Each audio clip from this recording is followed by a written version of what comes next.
ഇന്ത്യക്ക് ഏറെ സന്തോഷവും അഭിമാനവുമുള്ള ഒരു ദിവസത്തിന്റെ തുടക്കമാണിന്ന്. ഇന്ത്യയുടെ സ്വപ്ന പദ്ധതിയായ ബഹിരാകാശത്ത് ഇന്ത്യയുടെ സ്വപ്ന പദ്ധതിയായ ഇന്ത്യയുടെ സ്വന്തം ഒരു നാവിഗേഷൻ സിസ്റ്റം, GPS ഒക്കെ അമേരിക്കയുടേതാണ്, നമ്മുടെ സ്വന്തം നാവിഗേഷൻ സിസ്റ്റം എന്ന യാത്രയിലേക്കുള്ള ഒരു നിർണായക ചുവടുവയ്പായി നമ്മൾ ഇന്നൊരു വിക്ഷേപണം നടത്തിയിരിക്കുന്നു. അത് ശ്രീഹരിക്കോട്ടയിൽ നിന്നുള്ള വിജയകരമായ 100ാം വിക്ഷേപണം കൂടിയാണ്. അങ്ങനെ ബഹിരാകാശത്ത് തല ഉയർത്തിപ്പിടിച്ച് നിൽക്കുകയാണ് ഇന്ത്യ. ആ ദിവസം നമുക്ക് പ്രധാനപ്പെട്ട വാർത്തകൾ നോക്കി വരാം. ഇന്ത്യക്ക് ഇത് അഭിമാനത്തിന്റെ പുലരി. 3, 2, 1, L40 stages are ignited. Plus 5 seconds. ISROയുടെ NVS-02 navigation ഉപഗ്രഹ വിക്ഷേപണം വിജയം. ഉപഗ്രഹത്തെ 20ാം മിനിറ്റിൽ ഭ്രമണപഥത്തിൽ എത്തിച്ച് GSLV F-15 ബഹിരാകാശ പേടകം. With GSLV F-15 launch vehicle precisely injecting the navigation satellite NVS-02 in the required intended orbit. വിജയ കുതിപ്പ് നടത്തി ശ്രീഹരിക്കോട്ടയിലെ 100ാം വിക്ഷേപണം. ഭ്രമണപഥത്തിലെത്തിയത് ഇന്ത്യയുടെ നാവിക് ശൃംഖലയ്ക്ക് കരുത്തു പകരുന്ന ഉപഗ്രഹം.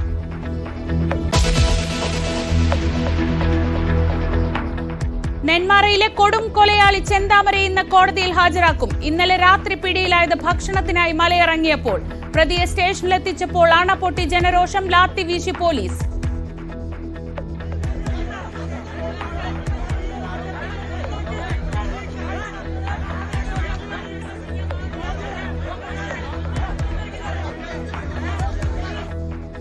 പദ്ധതിയിട്ടത് ഭാര്യയെ കൊല്ലാൻ, പരാജയപ്പെട്ടപ്പോൾ സുധാകരനെയും ലക്ഷ്മിയെയും വകവരുത്തിയെന്ന് ചെന്താമര.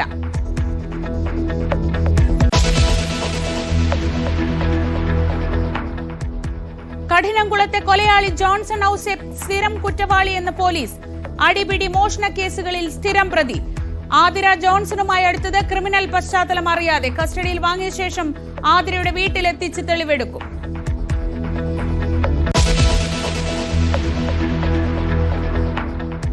ജിമ്മുകളിലെ അനധികൃത മരുന്നുപയോഗം കണ്ടെത്താൻ സംസ്ഥാന വ്യാപക റെയ്ഡ്. 50 ജിമ്മുകളിൽ നിന്നായി 1.5 ലക്ഷം രൂപയുടെ മരുന്നുകൾ പിടിച്ചെടുത്തു.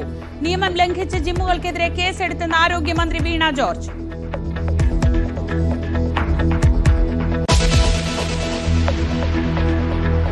ന്യൂഡൽഹി മണ്ഡലത്തിൽ അരവിന്ദ് കെജ്രിവാൾ 3ാമതാകുമെന്ന് BJP സ്ഥാനാർത്ഥി പർവേഷ് വർമ്മ. കഴിഞ്ഞ 10 വർഷം കെജ്രിവാൾ ഒന്നും ചെയ്തില്ല. യമുനയിൽ ഹരിയാന സർക്കാർ വിഷം കലക്കിയെന്ന പരാമർശത്തിൽ കെജ്രിവാൾ ഇന്ന് തെളിവ് നൽകണം. പ്രകടന പത്രിക പുറത്തിറക്കാൻ കോൺഗ്രസ്.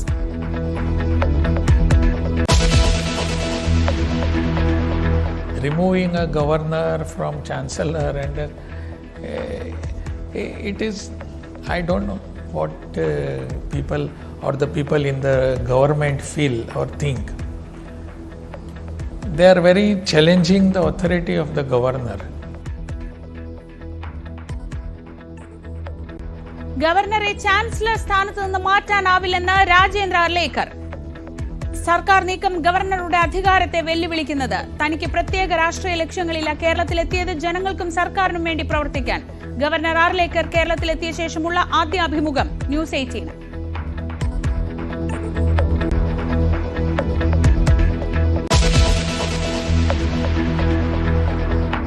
മുസ്ലിം ലീഗ് സ്ത്രീ പുരുഷ സമത്വത്തെ അംഗീകരിക്കുന്നില്ലെന്ന് PMA സലാം. തുല്യത മാനുഷിക യുക്തിക്കെതിരായ വാദം. പറയുന്നത് രാഷ്ട്രീയ അഭിപ്രായമെന്നും ലീഗ് ജനറൽ സെക്രട്ടറി.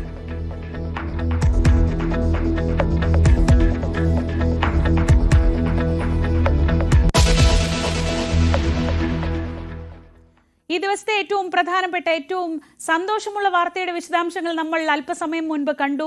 അത് അഭിമാനകരമായൊരു നേട്ടം ഇന്ത്യ സ്വന്തമാക്കി. നമ്മൾ ഓരോ ഇന്ത്യക്കാരും അഭിമാനത്തിന്റെ ഒരു ദിവസത്തിലേക്ക് കടക്കുകയാണ്. ബഹിരാകാശത്ത് വലിയൊരു നേട്ടം. നാവിഗേഷൻ സിസ്റ്റത്തിലേക്കുള്ള യാത്രയിൽ നാവിക് എന്ന ആ യാത്രയിൽ ഒരു നിർണായകമായ ഉപഗ്രഹ വിക്ഷേപണമാണ് നമ്മൾ ഇന്ന് നിർവഹിച്ചിരിക്കുന്നത്. ആ വാർത്തയിലേക്ക് ഒരിക്കൽ കൂടി നമ്മൾ എത്തുന്നതിന് മുൻപ് ഇന്നത്തെ മറ്റ് പ്രധാനപ്പെട്ട വാർത്തകളൊന്ന് നോക്കാം. നെന്മാറയിൽ നാടിനെ നടുക്കിയ ഇരട്ട കൊലപാതക കേസ് പ്രതി ചെന്താമര പിടിയിൽ. ഭാര്യയെ കൊലപ്പെടുത്താൻ ഇയാൾ പദ്ധതിയിട്ടിരുന്നു.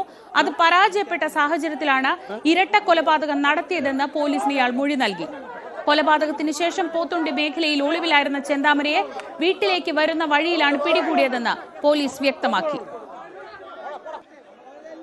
ചേട്ടൻ ഇവിടെ കസ്റ്റഡിയിലുണ്ടായിരുന്നു. അദ്ദേഹം പറഞ്ഞു ഇന്ന് അനിയൻ വരും സാർ ഭക്ഷണം കഴിക്കാൻ, 2 ദിവസത്തിൽ കൂടുതൽ ഭക്ഷണം കഴിക്കാൻ ഞങ്ങൾക്ക് പറ്റില്ല എന്ന് പറഞ്ഞു. അപ്പോൾ അതുകൊണ്ട് നമ്മൾ അയാൾ വരാൻ വിളിച്ച് ട്രാപ്പ് വെച്ചിരിക്കുകയായിരുന്നു. അയാൾ വന്ന് പെട്ടു. ചേട്ടനെ തറവാട്ട് വീട്ടിൽ കൊണ്ടാക്കിയത്. പക്ഷേ അയാൾ തറവാട്ട് വീട്ടിലേക്ക് വരുന്നതിന് പകരം അയാളുടെ വീട്ടിലേക്കാണ് വന്നത്. അപ്പോൾ ആൾറെഡി പോലീസുകാർ അവിടെ ഉണ്ടായിരുന്നു പാടത്ത്. അവരാണ് പിടിച്ചത്. ഒന്നും ഉണ്ടായിരുന്നില്ല, ഒരു ചരട് മാത്രം ഉണ്ടായിരുന്നു. അത് ഞങ്ങൾ മുറിച്ച് കളഞ്ഞിട്ടുണ്ട് ലോക്കപ്പിലാക്കിയപ്പോൾ. അതെ അതെ, അന്ന് 4 ദിവസം എടുത്തു. ഇന്ന് ഞങ്ങൾ 48 മണിക്കൂറിനകം പിടിച്ചു. മെഡിക്കൽ കഴിഞ്ഞു. പുള്ളി ആരോഗ്യവാനാണ്. BP നോക്കി, വിഷം കഴിച്ചിട്ടുണ്ടോ എന്നുള്ളത് പരിശോധന നടത്തി. നാട്ടുകാർ മലയിലൊക്കെ തിരയാനായിട്ട് നന്നായി സഹായിച്ചു. രാത്രി നാട്ടുകാരില്ല, നാട്ടുകാർ രാത്രി ഉണ്ടായിരുന്നെങ്കിൽ അവനെ തല്ലിക്കൊന്നിട്ടുണ്ടാവും. അതുകൊണ്ട് നാട്ടുകാർ ഇപ്പോൾ സഹായം ഞങ്ങൾ രാത്രി ആവശ്യപ്പെട്ടു. അനുമോദ് വിവരങ്ങളുമായി. അനുമോദ്, കഴിഞ്ഞ 48 മണിക്കൂർ എന്ന് പോലീസ് പറഞ്ഞു. ഇന്നലെ രാത്രി ഒരു 11 മണിയോടെയാണ് ഇയാൾ പിടിയിലായി എന്ന വാർത്തകൾ വരുന്നത്. അത്രയും സമയം നാടിനെ മുഴുവൻ മുൾമുനയിൽ നിർത്തിയ ഒരു തെരച്ചിലായിരുന്നു അവിടെ നടന്നത്. അതിനൊടുവിലാണ് ഇയാളെ പോലീസ് കസ്റ്റഡിയിൽ എടുക്കുന്നത്. അതിനുശേഷം ഇന്നലെ രാത്രി അർദ്ധരാത്രിക്ക് ശേഷവും അവിടെ നാടകീയമായ സംഭവങ്ങൾ ഉണ്ടായിരുന്നു. എന്തൊക്കെയാണ് ഇന്നലെ രാത്രി സംഭവിച്ചത്? ഇന്ന് പോലീസിന്റെ പ്ലാൻ എന്തൊക്കെയാണ്?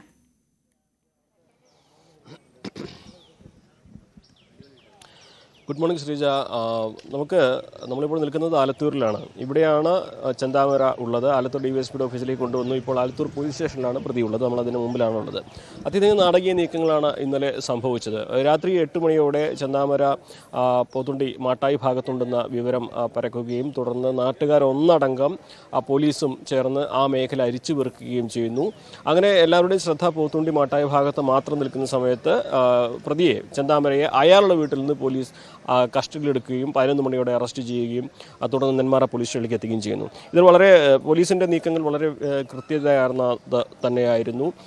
ഒരു തരത്തിലും ഈ ഒരു നീക്കത്തിൽ മുൻപത്തെ അനുഭവങ്ങൾ വെച്ച് പോലീസ് നടത്തിയ പദ്ധതി പാളിപ്പോയിരുന്നില്ല. കാരണം ഇയാൾ മലയിറങ്ങുമെന്ന് പോലീസിന് കൃത്യമായ ധാരണ ഉണ്ടായിരുന്നു. ഭക്ഷണം കഴിക്കാനും വെള്ളം കുടിക്കുവാനുമായിട്ട് ഇയാൾക്ക് ഇറങ്ങേണ്ടി വരും. അപ്പോൾ അതുപ്രകാരം ഇയാൾ വരാൻ സാധ്യതയുള്ള ഇടങ്ങളെല്ലാം പോലീസിൻ്റെ നിരീക്ഷണത്തിലായിരുന്നു. അങ്ങനെ ഇയാൾ ആദ്യം സഹോദരൻ്റെ വീട്ടിലേക്ക് വരുമെന്നാണ് കണക്കാക്കിയെങ്കിലും ഇയാൾ സ്വന്തം വീട്ടിലേക്ക് തന്നെ വന്ന് അവിടെ വെച്ച് പോലീസ് ഇയാളെ പിടികൂടുകയും അവിടെ നിന്ന് നെന്മാറ പോലീസ് സ്റ്റേഷനിലേക്ക് കൊണ്ടുവരികയാണ് ചെയ്തത്. നെന്മാറ പോലീസ് സ്റ്റേഷനിലേക്ക് ഇയാളെ തേടിയുള്ള ജനരോഷം ഒഴുകിയെത്തുകയായിരുന്നു. രാത്രി ഏറെ വൈകിയാണ് അവിടെ ജനങ്ങളെ പിരിച്ചുവിടാൻ സാധിച്ചത്. ഇയാളെ ജനങ്ങൾക്ക് വിട്ടുതരണമെന്നാവശ്യപ്പെട്ട് അവിടെ നാട്ടുകാർ ഒന്നടങ്കം വലിയ പ്രതിഷേധവുമായി എത്തുകയും അവരെ പിരിച്ചുവിടാൻ പോലീസിന് ലാത്തി വീശേണ്ട സാഹചര്യം വരെ ഉണ്ടാവുകയും ചെയ്തു. അത്രമാത്രം വലിയ ജനരോഷമാണ് ചെന്താമരയ്ക്കെതിരെ ഉയരുന്നത്. ഇതുമായി ബന്ധപ്പെട്ട് നമുക്ക് പോലീസിൽ നിന്ന് അറിയാൻ കഴിഞ്ഞ വിവരങ്ങൾ ഇപ്രകാരമാണ്. അതായത് ചെന്താമരയും സുധാകരനുമായിട്ട് ഈ കൊലപാതകത്തിൻ്റെ തലേ ദിവസം വാക്ക് തർക്കമുണ്ടായിരുന്നു. ഇങ്ങനൊരു വാക്ക് തർക്കം കൂടി ഈ ഒരു കൊലപാതകത്തിലേക്ക് നയിച്ചു എന്ന വിലയിരുത്തലാണ്, അല്ലെങ്കിൽ അത്തരത്തിലുള്ളൊരു നിരീക്ഷണമാണ് പോലീസിൻ്റെ ഭാഗത്തുനിന്നുള്ളത്. അതിനെ തുടർന്നാണ് ചെന്താമര ഇവരെ കൊല്ലാനുള്ള പദ്ധതിയിട്ടതും തുടർന്ന് മനുഷ്യത്വം മരവിക്കുന്ന തരത്തിലുള്ള ഈ ഒരു കൃത്യം നിർവഹിച്ചതുമെന്നാണ് അറിയാനാകുന്നത്. നേരത്തെ തന്നെ ഇയാൾ ഒരു കൊലപാതകം നടത്തിയിരുന്നതാണ്. അതിനെ തുടർന്ന് ഏറ്റവും ഈ ഒരു കൊലപാതകത്തിൽ നിൽക്കാതെ തൻ്റെ ഭാര്യയെയും മകളുടെ ഭർത്താവിനെയും വരെ കൊല്ലാൻ ഇയാൾ പദ്ധതി ആസൂത്രണം ചെയ്തിരുന്നുവെന്നും ഇയാൾ പോലീസിന് മൊഴി നൽകിയിട്ടുണ്ട്. അത്യധികം ഒരു മനുഷ്യത്വം തൊട്ട് തീണ്ടാത്ത ഒരു സൈക്കോ എന്നൊക്കെ നമ്മൾ കഴിഞ്ഞ ദിവസങ്ങളിലൊക്കെ വിശേഷിപ്പിക്കുന്ന തരത്തിലുള്ള സ്വഭാവമാണ് ഇയാൾക്കുള്ളത്. ആരെയും എപ്പോൾ വേണമെങ്കിലും ആക്രമിക്കാവുന്ന അവസ്ഥ. എല്ലാവർക്കും ഭീതിയോടെ മാത്രമേ ഇയാളെ കാണാൻ കഴിയുമായിരുന്നുള്ളൂ. കാഴ്ചകൾ ദുർബലനാണെങ്കിൽ പോലും ഇയാളുടെ പ്രവൃത്തി അതൊരിക്കലും പ്രതീക്ഷിക്കാൻ കഴിയാത്ത തരത്തിലുള്ളതാണ്. അതുകൊണ്ട് തന്നെ ആ ഒരു നാടിനെ മുഴുവൻ പേടി സ്വപ്നമായിട്ട് ചെന്താമര മാറിയിരുന്നു. ഇക്കാര്യത്തിൽ ഇന്നിപ്പോൾ പോലീസ് ഇയാളുടെ മൊഴി വിശദമായിട്ട് രേഖപ്പെടുത്തുന്നുണ്ട്. മൊഴിയിൽ പലതും പറയുന്നുണ്ട്. ഇയാൾ യാദൃശ്ചികമായിട്ടാണ് ഈ കൊലപാതകം നടത്തിയത്. ഇയാൾ വടിവാൾ കൊണ്ടുവരുമ്പോൾ അത് ഈ സ്കൂട്ടറിൽ വരുന്ന സുധാകരനുമായി കൂട്ടിയിടിച്ച് അങ്ങനെ മുറിവ് പറ്റി എന്നൊക്കെ പറയുന്നത്. പക്ഷേ അതൊന്നും മുഴുവൻ വിശ്വസനീയമായിട്ട് നമുക്ക് പറയാനാകില്ല. എന്നിരുന്നാൽ പോലും മൊഴിയിൽ പല വൈരുദ്ധ്യങ്ങളും ഇയാളുടെ ഭാഗത്ത് നിന്ന് ഉണ്ടായിട്ടുണ്ട് എന്നുള്ളതാണ് പ്രധാനപ്പെട്ട കാര്യം. അതുപോലെ തന്നെ ഇയാളെ ഈ ആയുധം വാങ്ങിച്ചത് യലമഞ്ചേരിയിൽ നിന്നാണ് എന്നൊരു വിവരവും പോലീസിൻ്റെ ഭാഗത്തു നിന്നും ലഭിക്കുന്നുണ്ട്. എന്തുതന്നെയാണെങ്കിലും ഇന്നിപ്പോൾ പോലീസിൻ്റെ നീക്കങ്ങൾ ആലത്തൂർ DYSPയുടെ ഓഫീസിൽ വെച്ച് 10 മണിയോടെ SP-യുടെ വാർത്താ സമ്മേളനം ഉണ്ടാകുമെന്നുള്ളതാണ് ഏറ്റവും പ്രധാനപ്പെട്ട ഒരു കാര്യം. ഈ വാർത്താ സമ്മേളനത്തിൽ പോലീസ് ഈ നീക്കങ്ങളെക്കുറിച്ചുള്ള വിശദമായ വിവരങ്ങൾ പുറത്തുവിടും, എന്തെല്ലാം നടപടികളുണ്ടെന്നുള്ളതും വ്യക്തമാക്കുമെന്നാണ് അറിയുന്നത്. അതിനുശേഷം ഇയാളെ ജുഡീഷ്യൽ ചീഫ് മജിസ്ട്രേറ്റ് കോടതിയിൽ ആലത്തൂർ തന്നെയുള്ള ആലത്തൂർ കോടതിയിൽ ഇയാളെ ഹാജരാക്കും. തുടർന്ന് റിമാൻഡ് ചെയ്യും. കസ്റ്റഡിയിൽ വാങ്ങലും തെളിവെടുപ്പും ഇന്നുണ്ടാകുമോ എന്ന കാര്യത്തിൽ വലിയ ഉറപ്പില്ല. അതുപോലെ തന്നെ ഏറ്റവും പ്രധാനപ്പെട്ട ഒരു കാര്യം, ഇന്നലെ പോലീസ് നടത്തിയ ഒരു തെരച്ചിൽ, നാട്ടുകാരെ കൂട്ടിയുള്ള തെരച്ചിൽ, അതും ഒരു നീക്കത്തിൻ്റെ ഭാഗമാണ് എന്ന് കരുതേണ്ടി വരും. കാരണം ഇയാളെ നാട്ടുകാരുടെ കയ്യിൽ കിട്ടിയാൽ നാട്ടുകാർ തന്നെ ഇല്ലാതാക്കിയേനെ എന്ന് DYSPയുടെ മാധ്യമങ്ങളോട് സംസാരിച്ചപ്പോൾ അദ്ദേഹത്തിൻ്റെ വാക്കുകൾ തന്നെ ഉണ്ട്. അപ്പോൾ നാട്ടുകാരുടെ കയ്യിൽ പെട്ടാൽ ഇയാൾ തീർന്നു പോകുന്ന ഉറപ്പുള്ളതുകൊണ്ട് തന്നെ നാട്ടുകാരെ കൃത്യമായിട്ട് ആ മേഖലയിൽ നിന്ന് മാറ്റി മറ്റൊരു സ്ഥലത്ത് ശ്രദ്ധയിൽ കൊണ്ടുവന്ന് ഇയാളെ തന്ത്രപരമായിട്ട് വലയിലാക്കി എന്ന് വേണം നമുക്ക് കരുതുവാൻ. എന്താണെങ്കിലും ഈ കാര്യങ്ങളിലൊക്കെ ഇതുവരെയുള്ളതൊക്കെ നമുക്ക് പറഞ്ഞും കേട്ടും ഉള്ള വിവരങ്ങളാണ്. ആധികാരികമായിട്ട് പോലീസിൻ്റെ വാർത്താ സമ്മേളനത്തിൽ മാത്രമേ അവരുടെ വിശദീകരണം ഇക്കാര്യത്തിൽ ഉണ്ടാവുകയുള്ളൂ. എന്നാലും നാടിനെ നടുക്കിയ ആ കൊലപാതകത്തിൻ്റെ പ്രതി പോലീസിൻ്റെ വലയിലായി എന്നുള്ളതാണ് ഏറ്റവും പ്രധാനപ്പെട്ട ഒരു കാര്യം. ഇനി പോലീസിൻ്റെ വാർത്താ സമ്മേളനത്തിൽ എന്തെല്ലാം കാര്യങ്ങൾ പറയും എന്നുള്ളതും നമുക്ക് കണ്ടറിയേണ്ടതാണ്. ഒപ്പം ഇപ്പോൾ നമ്മൾ നിൽക്കുന്നത് ഈ ആലത്തൂരിലാണ്. ആലത്തൂർ പോലീസ് സ്റ്റേഷൻ്റെ പരിധിയിൽ തന്നെ നമുക്ക് ഇവിടെ നോക്കിയാൽ കാണാം, ഇയാളെ ഇവിടെ കൊണ്ടുവന്നിട്ടുണ്ട് എന്നറിഞ്ഞ് അതിരാവിലേക്ക് തന്നെ ഇവിടേക്ക് ആളുകളൊക്കെ ധാരാളമായിട്ട് എത്തുന്ന ഒരു കാഴ്ചയും നമ്മൾ കാണുന്നുണ്ട്. അപ്പോൾ വരും മണിക്കൂറുകളിൽ ഈ പ്രതിയെ പുറത്തിറക്കുന്ന സമയത്തൊക്കെ വലിയ ജനക്കൂട്ടമായിരിക്കും ഇവിടെ എന്നുള്ള ഒരു കാര്യം കൂടി നമ്മൾ സൂചിപ്പിക്കണം. കാരണം പോലീസിനെ നിയന്ത്രിക്കുവാൻ ഏറെ ബുദ്ധിമുട്ടുള്ളൊരു സാഹചര്യം ഇവിടെ ഉണ്ടാകാനുള്ള സാധ്യതയും തള്ളിക്കളയാനാകില്ല. കാരണം അത്രയേറെ ജനരോഷം ചെന്താമരയ്ക്കെതിരെ ഉണ്ട്. മനുഷ്യത്വം ഉള്ളവർ എല്ലാം തന്നെ ഇതേ വികാരമായിരിക്കും ഒരുപക്ഷെ പങ്കുവെക്കുക. അതുകൊണ്ട് തന്നെ ചെന്താമരയെ കാണുവാനും ഒരുപക്ഷെ പ്രതിഷേധം കാണിക്കുവാനും അയാളെ കയ്യേറ്റം ചെയ്യാനും ഒക്കെ ഉള്ള ശ്രമങ്ങൾ ഉണ്ടായേക്കാം എന്നൊരു മുൻകരുതലിൽ തന്നെയാണ് പോലീസ് ഇപ്പോൾ ഇയാൾ ആലത്തൂരിലേക്ക് കൊണ്ടുവന്നിരിക്കുന്നത്. ആലത്തൂരിലേക്കും ജനങ്ങൾ കൂടുതലായി രാവിലെ തന്നെ എത്തിച്ചേർന്നിട്ടുണ്ട് എന്നുള്ള ഒരു കാഴ്ചയാണ് നമുക്ക് ആലത്തൂർ പോലീസ് സ്റ്റേഷന് മുമ്പിൽ നിന്നും കാണുവാൻ സാധിക്കുന്നത്. എന്തായാലും 10 മണിയോടെ SP മാധ്യമങ്ങളെ കാണും എന്ന വിവരമാണ് ലഭിച്ചിരിക്കുന്നത്. കൂടുതൽ വിവരങ്ങൾ ഔദ്യോഗികമായിട്ടുള്ള പോലീസിൻ്റെ ഇക്കാര്യത്തിലുള്ള നിരീക്ഷണങ്ങളും വിവരങ്ങളും ഒക്കെ ആ വാർത്താ സമ്മേളനത്തിലാകും വ്യക്തമാക്കുക. അതിനുശേഷം ഇയാളെ കോടതിയിൽ ഹാജരാക്കും. ശരി, അനുമോദാണ് വിവരങ്ങൾ നൽകിയത്. ഷംന കൂടി ചേരുന്നുണ്ട്. ഷംന ഉള്ളത് ഈ സുധാകരൻ്റെ കുടുംബത്തോടൊപ്പമാണ്, അല്ലെങ്കിൽ സുധാകരൻ്റെ വീടിന് സമീപത്താണ്. ഷംന, ഇന്നലെ നമ്മൾ സംസാരിക്കുമ്പോഴൊക്കെ ആ പെൺകുട്ടികളുടെ കരച്ചിൽ കണ്ടു നിൽക്കാൻ ബുദ്ധിമുട്ടായിരുന്നു. അവർ ചോദിക്കുന്ന ചോദ്യങ്ങൾക്ക് നമ്മൾ ഉൾപ്പെടെയുള്ള പൊതുസമൂഹത്തിന് ഒരു മറുപടിയും ഇല്ലായിരുന്നു. അങ്ങനെയുള്ള ആ അവസ്ഥയിലാണ് ഇപ്പോൾ ഇയാളെ പിടികൂടിയിട്ടുണ്ട് എന്ന വിവരം അവർക്ക് അല്പമെങ്കിലും ആശ്വാസം പകരുന്നതായിരിക്കും. എന്തായിരുന്നു ഇന്നലെ ഈ അർദ്ധരാത്രിക്ക് ശേഷം കുടുംബത്തിൻ്റെ ഒരു പ്രതികരണം, ഈ കുട്ടികളുടെയൊക്കെ പ്രതികരണം?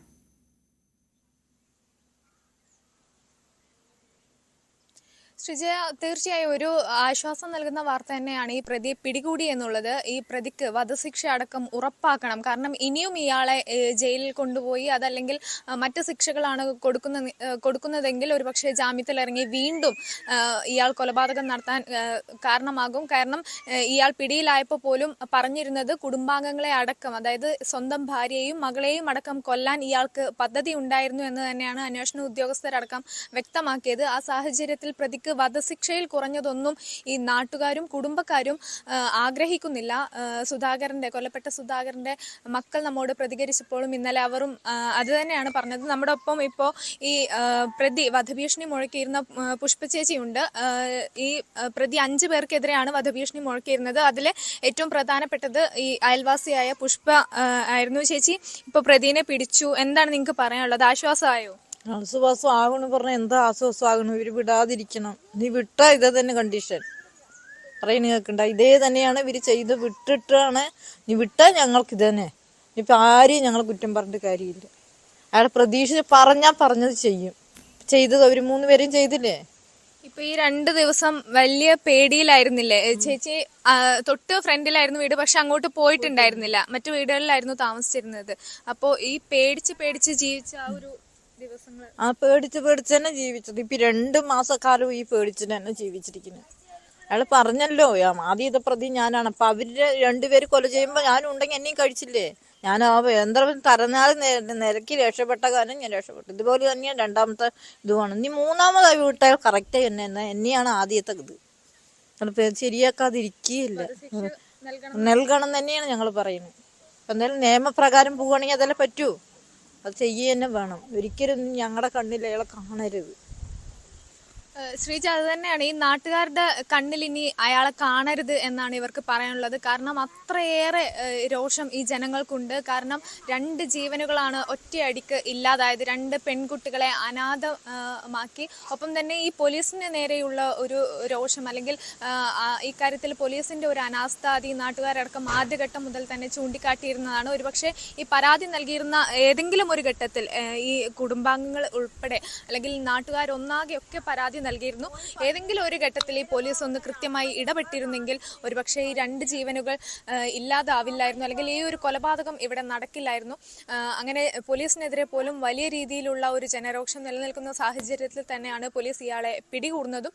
അതും വളരെ കൃത്യമായി തന്നെ തിരച്ചിൽ അവസാനിപ്പിച്ചു എന്ന ഒരു ധാരണയുണ്ടാക്കിയതിന് ശേഷമാണ് ഈ പോലീസ് ഇയാളെ പിടികൂടുന്നത്. കാരണം പോലീസിനറിയാം ജനങ്ങളുടെ ഭാഗത്ത് നിന്ന് അത്രയധികം രോഷം നിലനിൽക്കുന്നത് കൊണ്ട് തന്നെ ഈ പിടികൂടുന്ന സമയത്ത് ഒരുപക്ഷെ ജനങ്ങളുടെ കയ്യിലാണ്, അല്ലെങ്കിൽ ഈ നാട്ടുകാരുടെ കയ്യിലാണ് പ്രതിയെ കിട്ടുന്നതെങ്കിൽ ഈ പ്രതി ജീവനോടെ ഉണ്ടാവില്ല, അല്ലെങ്കിൽ അത്തരത്തിൽ ഈ പ്രതിയെ നാട്ടുകാർ കൈകാര്യം ചെയ്തേനെ എന്ന് ഒരു തോന്നലുണ്ടായിരുന്നു. ഇന്നലെ നമ്മൾ കണ്ടതാണ് പ്രതിയെ പോലീസ് സ്റ്റേഷനിൽ എത്തിച്ചപ്പോൾ അത്രയധികം ജനരോഷം ഉണ്ടാകുന്നതും പ്രതിയെ ജനങ്ങളിലേക്ക് വിട്ടു നൽകണം എന്ന് പറയുന്ന ഒരു സാഹചര്യമൊക്കെ ഉണ്ടായിരുന്നു. അപ്പോൾ അതിൻ്റെ അടിസ്ഥാനത്തിൽ തന്നെ വളരെ കൃത്യമായി തന്നെയാണ് പോലീസ് ഈ പ്രതിയെ പിടികൂടിയത്. എന്തായാലും ഇന്ന് 10 മണിക്ക് ഡിവൈഎസ്പി ആലത്തൂർ ഡിവൈഎസ്പി മാധ്യമങ്ങളെ കണ്ട് ബാക്കി കാര്യങ്ങളൊക്കെ വിശദീകരിക്കും. ഈ സുധാകരന്റെ മക്കളെ ഇന്നലെ വരെ ഇവിടെ ഉണ്ടായിരുന്നു, ഈ സമീപത്തെ ഇവിടെയൊക്കെ ഉണ്ടായിരുന്നു. പക്ഷേ ഇപ്പോൾ കുട്ടികളെ ഇവിടെ നിന്നും മാറ്റിയിട്ടുണ്ട്, മറ്റു ബന്ധുക്കളുടെ വീട്ടിലേക്ക് മാറ്റിയിട്ടുണ്ട് സുധാകരന്റെ മക്കളെ. എന്തായാലും വധശിക്ഷ അത് തന്നെ, അതിൽ കുറഞ്ഞതൊന്നും പ്രതിക്ക് കൊടുക്കരുത്. കാരണം അയാൾ അത് അർഹിക്കുന്നില്ല. ഇന്നലെ പ്രതിയെ പിടികൂടിയപ്പോൾ പോലും ഒരു തരത്തിലുള്ള കുറ്റബോധമോ മനസ്താപമോ ഒന്നും പ്രതിക്കുണ്ടായിരുന്നില്ല. ഇനിയും കൊല ചെയ്യും. കാരണം നേരത്തെ തന്നെ ഇന്നലെ നമ്മോട് സംസാരിച്ച ഈ പ്രതിയുടെ അമ്മാവൻ തന്നെ പറഞ്ഞതും അതാണ്. ഒരാളെ കൊന്നാലും 5 പേരെ കൊന്നാലും ഒരേ ശിക്ഷയാണ്, എന്നാൽ പിന്നെ 5 പേരെ കൊല്ലാം എന്ന നിലപാടായിരുന്നു ഈ പ്രതിക്കുണ്ടായിരുന്നത്. അത് അയാൾ വീണ്ടും വീണ്ടും പറയുകയും ചെയ്തു. ഭാര്യയും മകളും ഒപ്പം തന്നെ സുധാകരൻ ഈ നമ്മൾ സംസാരിച്ച പുഷ്പ ചേച്ചി അടക്കം 5 പേരെയാണ് ഈ പ്രതി കൊല്ലാൻ പദ്ധതിയിട്ടിരുന്നത്. ഈ പുഷ്പ ചേച്ചി ആ സമയത്ത് ഈ കൊലപാതകം സുധാകരനെ അടക്കം ഇയാൾ കൊലപ്പെടുത്തുന്ന സമയത്ത് പള്ളിയിലേക്ക് പോയതുകൊണ്ട്, സ്ഥലത്തില്ലാതിരുന്നതുകൊണ്ട് മാത്രമാണ് രക്ഷപ്പെട്ടത്. അതുപോലെ തന്നെ സുധാകരന്റെ മകൾ അഖില പേടിച്ചിട്ട്, ഈ പ്രതിയെ പേടിച്ചിട്ട് ഇങ്ങോട്ട് വരാറില്ലായിരുന്നു. അതുകൊണ്ട് തന്നെ ആ കുട്ടിയും രക്ഷപ്പെട്ടു. ഒരുപക്ഷെ അവരൊക്കെ ഇവിടെ ഉണ്ടായിരുന്നെങ്കിൽ ഇത് ഇരട്ട കൊലപാതകത്തിൽ ആവില്ല കലാശിക്കുക, അല്ലെങ്കിൽ ഒരു ദിവസം തന്നെ ഈ നാടിന് നഷ്ടപ്പെടുക 2 പേരെ മാത്രമായിരിക്കില്ല. അക്കാര്യമാണ് എടുത്തു പറയേണ്ടത്. അതുകൊണ്ട് തന്നെ ഈ പ്രതിക്ക് ഏറ്റവും വലിയ ശിക്ഷയായ വധശിക്ഷ തന്നെ നൽകണമെന്നാണ് ഈ കുടുംബത്തിന്റെയും ആവശ്യം. ഒപ്പം തന്നെ ഈ പ്രതിക്ക് ജാമ്യത്തിൽ ഉൾപ്പെടെ ഇറങ്ങാൻ സഹായം ചെയ്തത് സ്വന്തം അമ്മയും സഹോദരങ്ങളൊക്കെയാണ്.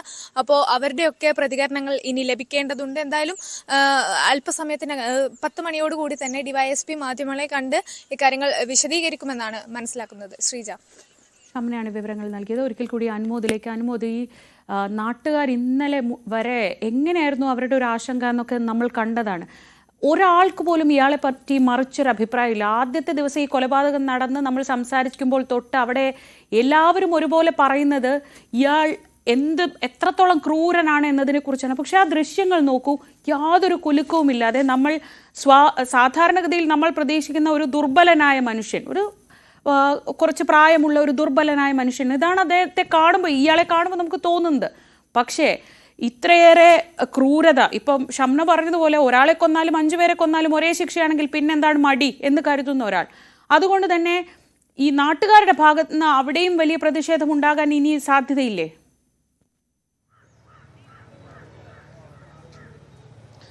ഈ ശ്രീജ, ചോര കണ്ട അറപ്പുമാറുക എന്നൊക്കെ നമ്മൾ പറയില്ലേ, അത് ശരിക്കും ഇയാളുടെ കാര്യത്തിൽ അങ്ങനെ പറയുന്നത് ആലങ്കാരികമല്ല, അതൊരു വസ്തുതയാണ്. കാരണം ഇയാളുടെ ഒരു സ്വഭാവ സവിശേഷതകളൊക്കെ നമ്മൾ 2 ദിവസമായിട്ട് കൃത്യമായിട്ട് പറയുന്നതാണ്.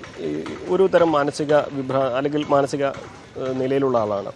തൻ്റെ ജീവിതം നശിപ്പിച്ചത് അല്ലെങ്കിൽ തനിക്കെതിരെ ദുർമന്ത്രവാദം ചെയ്തത്, കൂടോത്രം ചെയ്തത് ഇവരാണെന്ന് പറയുകയും വിശ്വസിക്കുകയും അതിനെ തുടർന്ന് ഒരു സ്ത്രീയെ കൊല്ലുകയും തുടർന്ന് അതേ കുടുംബത്തിലുള്ളവരുടെ മനസ്സിൽ വൈരം സൂക്ഷിക്കുകയും അവരെ 4 വർഷത്തിനിപ്പുറം അവരുടെ കുടുംബത്തിൽ കയറി 2 പേരെ വെട്ടിക്കൊല്ലുകയും ഒരു തരത്തിലും മനസാക്ഷിയുടെ മനുഷ്യത്വത്തിൻ്റെ ഒരു തരിമ്പ് പോലും ഇല്ലാത്തൊരു മനുഷ്യനാണ് ഇയാളെന്ന് എല്ലാ അർത്ഥത്തിലും നമുക്ക് പറയാൻ സാധിക്കും. ഇങ്ങനെയൊക്കെ ഒരാളെ പൊതുസമൂഹം എങ്ങനെയാണ് ഉൾക്കൊള്ളുക എന്നുള്ളതാണ് ഏറ്റവും പ്രധാനപ്പെട്ട കാര്യം.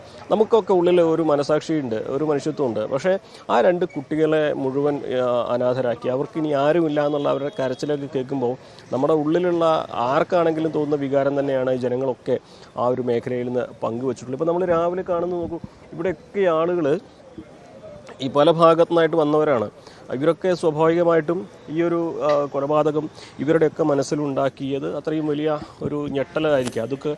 അതുകൊണ്ടൊക്കെ തന്നെ ആയിരിക്കാം ആലത്തൂരുകാരല്ലാത്തവരൊക്കെ രാവിലെ ഇത്രയും ദൂരം ഇവിടേക്ക് എത്തും. നമുക്കൊരു പക്ഷേ അവരൊക്കെ പ്രതികരിക്കുമെന്ന് അറിയില്ല. നമുക്കൊന്ന് അവരോട് സംസാരിച്ച് നോക്കാം. ഇവരൊക്കെ ഇവിടുന്ന് വന്നവരാണെന്ന് അറിയില്ല.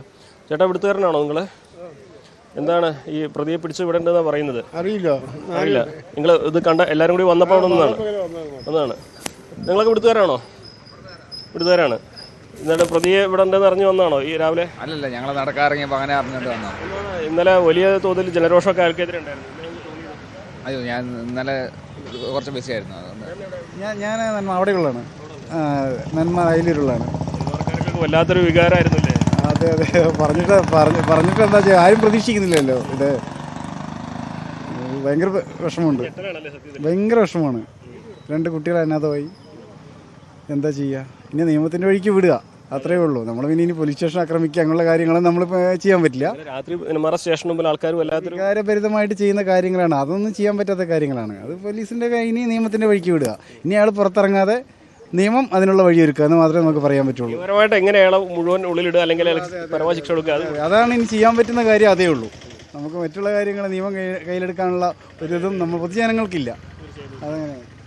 ചേട്ടാ, ഇവിടുത്തുകാരാണോ? ആലത്തൂരാണോ നിങ്ങൾ ഇവിടെ? അതോ എന്താണ് നിങ്ങൾക്ക് പറയാനുള്ളത്? ഞങ്ങൾക്ക് എനിക്ക് അതിനെപ്പറ്റി അറിയില്ല. ഞാൻ ഇവിടെ ഉണ്ടായിരുന്നില്ല, സ്ഥലത്ത് ഉണ്ടായിരുന്നില്ല. അതിനെപ്പറ്റി എനിക്ക് അറിയില്ല. അറിഞ്ഞിരുന്നില്ലേ? വാർത്ത അറിഞ്ഞിരുന്നു. പുറത്തിറങ്ങാതെ പൂട്ടണം എന്താണ് എൻ്റെ അഭിപ്രായം? പിന്നെ കൊന്ന് സൗദി അറേബ്യയുടെ നിയമങ്ങൾ ഇങ്ങനെ വന്നാലേ അടുത്ത ആൾക്ക് ഇവിടെ വരാൻ പറ്റാണ്ടാവുകയുള്ളൂ. എല്ലാവർക്കും അത് ബുദ്ധിമുട്ടാണ്. സൗദി അറേബ്യയുടെ നിയമം കേരളത്തിലും വരണം, ഇന്ത്യയിലും വരണം. അതാണ് എൻ്റെ അഭിപ്രായം. വേറൊരു രണ്ടാമത്തെ അഭിപ്രായം എനിക്ക് പറയാനില്ല. അത് അത്രയും മാത്രം ഉള്ളിന്നാണ് ഈ അഭിപ്രായങ്ങളൊക്കെ വരുന്നത്. നമ്മൾ പല തെറ്റുകളൊക്കെ ഉണ്ടാകും മനുഷ്യനാണ്. നിങ്ങൾ ക്രൂരത ചെയ്തത് വലിയ ഇത് തന്നെയാണ്, സഹിക്കാൻ പറ്റുന്നതല്ല. ചേട്ടൻ വിടുത്തുകാരനാണോ? ആലത്തൂരാണോ? ഈ പ്രതിയെ പിടിച്ചറിഞ്ഞിരുന്നു? അന്ന് പേപ്പറിൽ ന്യൂസിലൊക്കെ കണ്ടു. രാവിലെ പേപ്പർ നോക്കിയപ്പോൾ കണ്ടിരുന്നു. കണ്ടു കഴിഞ്ഞപ്പോൾ വല്ലാതെ വിഷമിപ്പിച്ചൊരു സംഭവമായിരുന്നു. തീർച്ചയായിട്ടും എന്താണ് തോന്നുന്നത്? ഇയാളെ എങ്ങനെ എന്ത് ശിക്ഷ കൊടുക്കണമെന്നാണ് നിങ്ങൾക്ക്? അത് നിയമപരമായിട്ട് എന്ത് ശിക്ഷ കൊടുക്കാൻ പറ്റും അത് കൊടുക്കട്ടെ, അത്രേ നമുക്ക് പറയാനുള്ളൂ. അതെ, ആലത്തൂരുള്ള ഏറ്റവും വലിയ ശിക്ഷ വധശിക്ഷ തന്നെ കൊടുക്കണം. ഇനി ഒരാൾക്കും ഈ അനുഭവം ഉണ്ടാവാൻ പാടില്ല. ഒരു കുടുംബവും അനാഥയാവാൻ പാടില്ല. അതിന് തക്കതായ നിയമത്തിനനുസരിച്ചുള്ള വധശിക്ഷ തന്നെ കൊടുക്കണം എന്നാണ് എൻ്റെ ആഗ്രഹം. ഈ വാർത്തയുടെ വല്ലാതെ വിഷമം തോന്നിയില്ലേ? പിന്നെ വല്ലാതെ ഫീൽ ചെയ്തു. ഇതുപോലൊരു നമ്മുടെ ഈ പരിസരത്ത് നമ്മൾ ഇതുവരെ ഇങ്ങനെ കേട്ടുകേൾവില്ലാത്തൊരിതാണ്. അതുകൊണ്ട് മാക്സിമം ശിക്ഷയും എന്നുള്ള രീതിയിൽ വധശിക്ഷ തന്നെ കൊടുക്കണം, അതാണ് ആഗ്രഹം. അല്ല, വളരെയേറെ വിഷമമുള്ള ഒരു സാഹചര്യത്തിലാണ് നമ്മൾ ഇന്നലെ രാത്രി TV കണ്ടിട്ട് ഉറങ്ങിയിട്ടില്ല. ഇയാളുടെ ഈ ദുഷ്ടപ്രവർത്തനം കാരണം ഈ കാണുന്ന ഈ ഏരിയയിലുള്ള എല്ലാ ജനങ്ങളും, കേരളത്തിലുള്ള ജനങ്ങളും വലിയ മനപ്രയാസത്തിലാണ്. അതുകൊണ്ട് ഇദ്ദേഹത്തിന് ഒരു ഇളവും നിയമത്തിൽ കൊടുക്കാൻ പറ്റില്ല എന്നാണ് പൊതുജനങ്ങളുടെ അഭിപ്രായം. അതാണ് ശ്രീജ, എല്ലാവർക്കും പങ്കുവെക്കാനുള്ളത് ഇതേ വികാരമാണ്. നിയമപരമായിട്ട് എന്തെല്ലാം കാര്യങ്ങൾ ഇയാൾക്കെതിരെ ചെയ്യാൻ കഴിയുമോ അതെല്ലാം തന്നെ ചെയ്യണം. ഒരു തരത്തിലും ഇനി പുറത്തിറങ്ങി ഇയാൾ മറ്റൊരു തരത്തിൽ ഒരു ആക്രമണത്തിന് സാഹചര്യം ഒരുക്കരുത് എന്ന വികാരമാണ് എല്ലാവരും തന്നെ പങ്കുവെക്കുന്നത്. ഒരുപക്ഷെ അനുഭവം അതിലേക്ക് നയിക്കുന്നത് ഇങ്ങനെ ഒരു തെറ്റും ചെയ്യാത്ത ഒരു സ്ത്രീ, അപ്പുറത്തെ വീട്ടിലെ ഒരു സ്ത്രീ അന്ധവിശ്വാസത്തിന്റെ പുറത്ത് വെട്ടിക്കൊന്ന് ജയിലിൽ പോയ ഒരാളെ ജാമ്യത്തിൽ വിടുന്നു. ആ ജാമ്യത്തിൽ വിട്ട് അയാൾ വന്ന് 2 പേരെ കൂടി കൊല്ലുന്നു. അപ്പോൾ ആ ജാമ്യ വ്യവസ്ഥ ലംഘിച്ചത് പോലീസ് അറിഞ്ഞില്ല, കുറച്ച് ദിവസത്തേക്കെങ്കിലും പോലീസ് അറിഞ്ഞില്ല. ഉപദേശിച്ച് വിടാൻ പറ്റിയ ഒരാളാണെന്ന് കരുതിപ്പോയി പോലീസ്. അങ്ങനെയൊക്കെ പോലീസിന്റെ ഭാഗത്തു നിന്ന് അങ്ങനെ ഒരു വീഴ്ച വന്നിട്ടുണ്ട്. അല്ലെങ്കിൽ ഒരുപക്ഷെ ഇയാൾ ജയിലിൽ തന്നെ കിടന്നിരുന്നെങ്കിൽ, അല്ലെങ്കിൽ അതുപോലെ മറ്റുള്ളവരുടെ ജീവൻ എടുക്കുന്ന തരത്തിലേക്ക് അയാളെ പുറത്ത് വിട്ടിരുന്നില്ലെങ്കിൽ ഈ 2 മനുഷ്യർ ജീവിച്ചിരുന്നേനെ എന്നതുകൂടിയായിരിക്കും ഇത്രയേറെ രോഷത്തിന് കാരണം, അല്ലേ? തീർച്ചയായും പോലീസിന്റെ ഭാഗത്തുള്ള ലാഘവബുദ്ധി ഇതിൽ ഉണ്ടായിട്ടുണ്ട് എന്നുള്ള കാര്യത്തിൽ യാതൊരു തർക്കവുമില്ല. കാരണം ആ പ്രദേശവാസികളൊക്കെ പോലീസ് സ്റ്റേഷനിൽ പോയി പരാതിപ്പെട്ട് ആ കാര്യങ്ങളൊക്കെ അറിയിച്ചിട്ട് പോലും പോലീസ് ഈ നാട്ടുകാരുടെ ആശങ്ക മുഖവിലേക്ക് എടുക്കാനോ അതിൽ കൂടുതൽ അന്വേഷണം നടത്താനോ അത്തരത്തിലൊരു ഈ ജാമ്യ വ്യവസ്ഥ പാലിക്കണമെന്ന കർശന നിർദ്ദേശം ഇയാൾക്ക് നൽകാനോ ഇയാൾ ആ പ്രദേശത്ത് വരാതിരിക്കാനോ മുൻകരുതൽ സ്വീകരിച്ചില്ല. ജാമ്യം റദ്ദാക്കി ഉള്ളിലേക്ക് ഇടേണ്ടതായിരുന്നു ശരിക്കും. അതിൻ്റെ അവിടെ പോലീസിന്റെ ഭാഗത്തുനിന്നുള്ള ലാഘവബുദ്ധി സംഭവിച്ചു. ഒരു ക്രൈമിൽ ഇയാളൊരു കുറ്റവാളിയാണ്, എങ്ങനെയുള്ള കുറ്റം ചെയ്ത ആളാണ്, അതിലേക്ക് നയിച്ച കാരണങ്ങൾ എന്താണെന്നൊക്കെ പോലീസിന് കൃത്യമായിട്ട് അറിയുന്നതാണ്. ഒരു പെട്ടെന്നുള്ള പ്രകോപനത്തിലല്ല ഇയാൾ ഒരാളെ ആ സ്ത്രീയെ വെട്ടിക്കൊന്നത്. തൻ്റെ ജീവിതം നശിപ്പിച്ചത് ഇവരുടെ കൂടോത്രമാണെന്ന തെറ്റിദ്ധാരണ അല്ലെങ്കിൽ അങ്ങനെ ഒരു ചിന്തയിൽ ദുർമന്ത്രവാദവും അതേപോലുള്ള അന്ധവിശ്വാസങ്ങളൊക്കെ വെച്ച് പുലർത്തിക്കൊണ്ട് സ്വന്തം വീട്ടിലുണ്ടായിരുന്ന സ്ത്രീയെ അല്ലെങ്കിൽ സ്വന്തം വീട്ടിൽ സുരക്ഷിതയായിരുന്ന സ്ത്രീയെ അവരുടെ വീട്ടിൽ കയറിയിട്ടാണ് ഇയാൾ വെട്ടിക്കൊന്നത്. അപ്പോൾ ഇയാളെ ചരിത്രം പോലീസിന് കൃത്യമായിട്ട് അറിയുന്നതാണ്. അപ്പോൾ അത്തരത്തിലുള്ള ഒരു ചരിത്രമുള്ള ആൾ നാളെ ഇങ്ങനെ ഒരു കൃത്യം ചെയ്യില്ല എന്നൊരു ഉറപ്പും നമുക്ക് പറയാനില്ല. ആ ഒരു ആശങ്കയാണ് നാട്ടുകാർ പങ്കുവച്ചത്. എന്നിട്ട് നാട്ടുകാർ പങ്കുവച്ച ആശങ്ക മുഖവിലേക്ക് എടുക്കാതെ പോലീസിന്റെ ഭാഗത്തു നിന്നും ലാഘവ ബുദ്ധിയോടെ ഈ വിഷയത്തിൽ സമീപിച്ചു എന്ന് തന്നെയാണ് ഈ ഇരട്ട കൊലപാതകത്തിലേക്ക് നയിച്ചിട്ടുള്ളതും. ഇന്ന് അതുകൊണ്ട് ഒരു ജനരോഷം തന്നെയാണ് നമ്മൾ ഇന്നലെ എല്ലാം കണ്ടിരുന്നത് പോലീസിനെതിരെ. സ്വാഭാവികമായിട്ടും ഒഴിവാക്കാവുന്ന കൊലപാതകമായിരുന്നു, ഒഴിവാക്കാവുന്ന മരണമായിരുന്നു എന്ന കാര്യത്തിൽ യാതൊരു തർക്കവുമില്ല. എന്നാണെങ്കിലും പോലീസ് ഇയാളെ പിടികൂടിയത് വളരെ വേഗത്തിലാണ് എന്ന് പോലീസിന് പറയാമെങ്കിലും പോലീസ് വേണ്ട സമയത്ത് വേണ്ട നടപടി എടുക്കാത്തത് തന്നെയാണ് ഈ മരണത്തിലേക്ക് നയിച്ചതെന്ന കാര്യത്തിൽ ഈ നാട്ടുകാർക്ക് ആർക്കും രണ്ടഭിപ്രായമൊന്നുമില്ല. ഷംന, അനുമോദ് പറഞ്ഞു നിർത്തിയെടുത്ത ഒരു പ്രധാനപ്പെട്ട പോയിന്റ് ഉണ്ട്. ഒരു പക്ഷേ പോലീസിനോട് അവിടെയുള്ളവർക്ക് നല്ല വിരോധമുണ്ട്, അല്ലെങ്കിൽ പോലീസിന്റെ ഒരു അശ്രദ്ധ കാരണമാണ് ഇങ്ങനെ 2 ജീവൻ കൂടി പോയത് എന്നൊരു തോന്നൽ അവർക്കുള്ളപ്പോൾ പോലും അവർ ഇയാളെ പിടികൂടാൻ വേണ്ടി പോലീസിനൊപ്പം രാത്രി വരെ നിന്ന മുഴുവൻ സമയവും ആ നാട്ടുകാരാണ് തെരച്ചിലിന് നിന്നത്. ഇന്നലെ രാത്രി തന്നെ പോലീസ് ഉദ്യോഗസ്ഥർ അത് പറയുന്നുമുണ്ടായിരുന്നു. ഇന്നലെ കഴിഞ്ഞ 2 ദിവസങ്ങളിൽ പോലീസിന് ഇത്രയേറെ പോലീസിനോട് അവർക്ക് പ്രശ്നങ്ങൾ ഉള്ളപ്പോൾ പോലും അവർ കാണിച്ച ആ ഒരു ജാഗ്രത എത്രത്തോളം ഉണ്ടായിരുന്നു?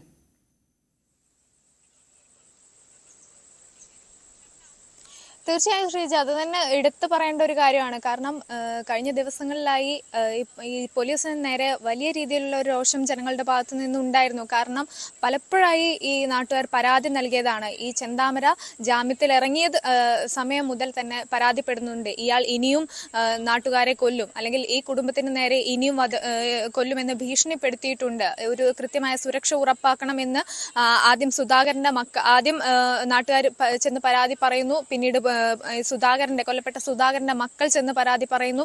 വീണ്ടും നാട്ടുകാർ ഒന്നിച്ചു ചെന്ന് പരാതി നൽകുന്നു. പക്ഷെ അതിലൊന്നും നടപടി ഉണ്ടായില്ല. ഒരിക്കൽ മാത്രം ഈ പ്രതിയെ വിളിച്ച് ഒന്ന് ചോദ്യം ചെയ്ത് അല്ലെങ്കിൽ ഒന്ന് താക്കീത് ചെയ്ത് വിട്ടയച്ചു. അതിനപ്പുറം ഒരു കൊലക്കേസിലെ പ്രതി ജാമ്യത്തിലിറങ്ങി ഈ നാട്ടുകാർക്കെതിരെ വധഭീഷണി മുഴക്കുന്നു. അതൊരു ഗൗരവമായി പോലീസ് എടുത്തിട്ടേയില്ല. അതിന്റെ ഒരു രോഷം അത് ജനങ്ങളുടെ ഭാഗത്തു നിന്നുണ്ടായിരുന്നു. അതിൽ തന്നെ പോലീസ് ഈ നാട്ടുകാർ പറയുന്നത് ഒരു പക്ഷേ അന്ന് പോലീസ് ഒന്ന് കൂടെ നിന്നിരുന്നെങ്കിൽ, അല്ലെങ്കിൽ ആ പരാതിയെ ഒന്ന് ഗൗനിച്ചിരുന്നെങ്കിൽ ഈ കൊലപാതകങ്ങൾ ഇവിടെ നടക്കില്ലായിരുന്നു, അല്ലെങ്കിൽ ആ 2 പെൺകുട്ടികൾ അനാഥരാകില്ലായിരുന്നു എന്ന് നാട്ടുകാർ വീണ്ടും വീണ്ടും ആവർത്തിക്കുന്നുണ്ട്. അതുകൊണ്ട് തന്നെ പോലീസിന് എതിരെയുള്ള ഇവരുടെ ഈ ഒരു രോഷം, അല്ലെങ്കിൽ ഈ പോലീസ് കൂടെ നിന്നില്ല എന്ന ഇവരുടെ ഈ ആരോപണം അത് ശരിവെക്കുന്ന തരത്തിൽ തന്നെയാണ് പിന്നീട് കാര്യങ്ങൾ ഉണ്ടായിരുന്നത്. പക്ഷേ അപ്പോൾ പോലും ഈ പ്രതിയെ കണ്ടെത്താൻ വേണ്ടി ഈ പോലീസിന്റെ കൂടെ ഉണ്ടായിരുന്നു. കാരണം ഈ പ്രതിക്ക് നമ്മൾ പറഞ്ഞ പോലെ ഇതാണ് ഈ പ്രതിയുടെയും കൊല്ലപ്പെട്ട സുധാകരന്റെയും ഒക്കെ വീടിന് സമീപമാണ് നമ്മൾ ഇപ്പോൾ ഉള്ളത്. ആ കാണുന്നതാണ് നെല്ലിയാമ്പതി മലനിരകൾ. അവിടേക്കാണ് പ്രതി രക്ഷപ്പെട്ടത് എന്ന തരത്തിലാണ് ആദ്യഘട്ടം മുതൽ തന്നെ വാർത്തകൾ വന്നിരുന്നത്. ആ സമയത്ത് ഈ പ്രതിക്ക് കൃത്യമായി സ്ഥലം അറിയുന്നതാണ്, അല്ലെങ്കിൽ ആദ്യ കൊലപാതകം സജിതയെ 2019 കൊലപ്പെടുത്തിയതിനു ശേഷം പ്രതി ആ മലനിരകളിലേക്കാണ് ഓടി രക്ഷപ്പെട്ടത്. അതുകൊണ്ട് തന്നെ പ്രതിക്ക് ഇവിടുത്തെ ഈ നാട്ടിലെ ഓരോ ഊടുവഴികളും അല്ലെങ്കിൽ ഈ മലനിരകളും അവിടുത്തെ വനമേഖലയൊക്കെ വളരെ കൃത്യമായി അറിയാമെന്ന് ഉള്ളത് കൊണ്ട് തന്നെ മറ്റു പുറത്തു നിന്നുള്ള ഒരു അന്വേഷണ ഉദ്യോഗസ്ഥർ വരുമ്പോൾ അവർക്ക് ഈ പ്രതിയെ പിടികൂടാൻ വളരെ ദുഷ്കരമായിരിക്കും, അല്ലെങ്കിൽ അത്രയും പെട്ടെന്ന് പ്രതിയിലേക്ക് എത്താൻ സാധിക്കണമെന്നില്ല. അതുകൊണ്ട് തന്നെയാണ് ഈ നാട്ടുകാർ അവർക്കും പ്രത്യേകിച്ച് ഈ പ്രതിയെ പോലെ തന്നെ ഒരുപക്ഷെ ഈ നാടിനെ വളരെ നന്നായി അറിയാം ഇവിടുത്തെ നാട്ടുകാർക്ക് തന്നെ ആയിരിക്കും. അതുകൊണ്ട് തന്നെയാണ് ഈ പ്രതി എത്രയും പെട്ടെന്ന് പിടികൂടണം എന്ന ലക്ഷ്യത്തോടു കൂടി പോലീസിനൊപ്പം എല്ലാ ഘട്ടത്തിലും രാത്രി നമുക്കറിയാം ആദ്യ ദിവസമൊക്കെ രാത്രി മുഴുനീള തെരച്ചിലുണ്ടായിരുന്നു. ആ ഘട്ടത്തിലൊക്കെ പോലീസിനൊപ്പം ഊർജിതമായി തന്നെ പല സംഘങ്ങളായി തിരിഞ്ഞു തന്നെ ജനകീയ തെരച്ചിലിനായി നാട്ടുകാരും ഒപ്പം ഉണ്ടായിരുന്നു. അപ്പോഴൊക്കെ ഈ പോലീസിനോടുള്ള ഒരു രോഷം ഉള്ളിൽ ഉണ്ടായിരുന്നെങ്കിൽ പോലും ഇനി ഒരു കൊലപാതകം ഇവിടെ നടക്കരുത്, ഈ പ്രതിയെ പിടികൂടണം, അത് മാത്രമായിരുന്നു ഈ നാട്ടുകാരുടെ ലക്ഷ്യം. ആ ഒരു ജാഗ്രത കൂടിയാണ് എന്തായാലും 48 മണിക്കൂറിനകം ഇയാളെ പിടികൂടുന്നതിലേക്ക് കാര്യങ്ങൾ എത്തിച്ചത്. പക്ഷേ വലിയ ജനരോഷമാണ് ഇന്നലെ രാത്രി നമ്മൾ ആ നെന്മാറയിൽ കണ്ടത്. അതിനുശേഷമാണ് ആലത്തൂർ ഡിവൈഎസ്പി ഓഫീസിലേക്ക് ഇയാളെ കൊണ്ടുപോകാനുള്ള തീരുമാനമെടുത്തത്. ഇപ്പോഴും ആലത്തൂരിൽ ഈ രാവിലെ നേരം വെളുക്കുന്ന സമയമായിട്ടേ ഉള്ളൂ. അപ്പോൾ തന്നെ വിവരം അറിഞ്ഞ് ആളുകൾ പതിയെ പതിയെ തടിച്ചുകൂടുന്നുണ്ട്. അതുകൊണ്ട് പോലീസിന് വലിയ ബുദ്ധിമുട്ടായിരിക്കും ഇന്നവിടെ ജനക്കൂട്ടത്തെ നിയന്ത്രിക്കാൻ. അത്രയേറെ ക്രൂരനായ ഒരു മനുഷ്യൻ, അത്രയേറെ മനുഷ്യത്വമില്ലാത്ത ഒരാൾ, അയാളെ ഒരു തവണ കണ്ട് ഒരു രോഷം പ്രകടിപ്പിക്കുക, ഒരു പക്ഷേ അവരുടെ മനസ്സിലുള്ള വികാരം പ്രകടിപ്പിക്കുക, അതിനുവേണ്ടിയാണ് ഈ ആൾക്കൂട്ടം വരുന്നത്. പോലീസിന് എന്തായാലും വലിയൊരു ശ്രമകരമായ ദൗത്യമായിരിക്കും ഇന്ന് അവിടെ ആളുകളെ നിയന്ത്രിക്കുക. നമ്മൾ ഇന്നത്തെ മറ്റു വാർത്തകളിലേക്ക് വളരെ പെട്ടെന്ന് മടങ്ങിയെത്താം.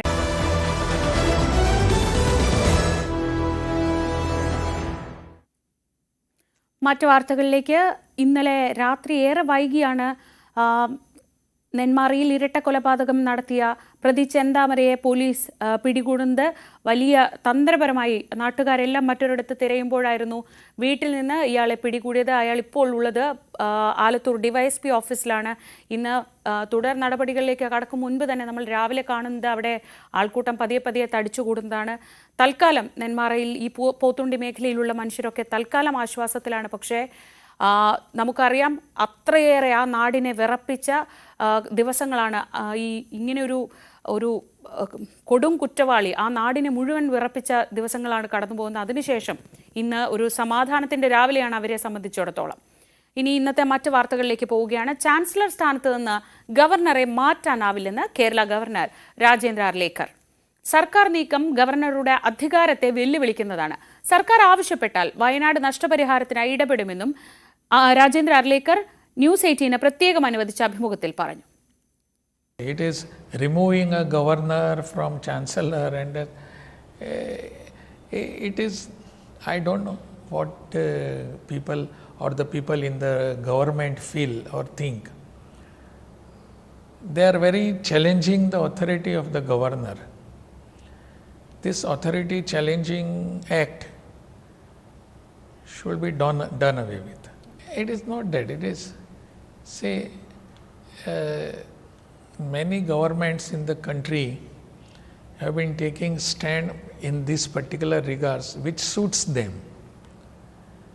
If the governor is very cordial for them, they will not think of removing the governor.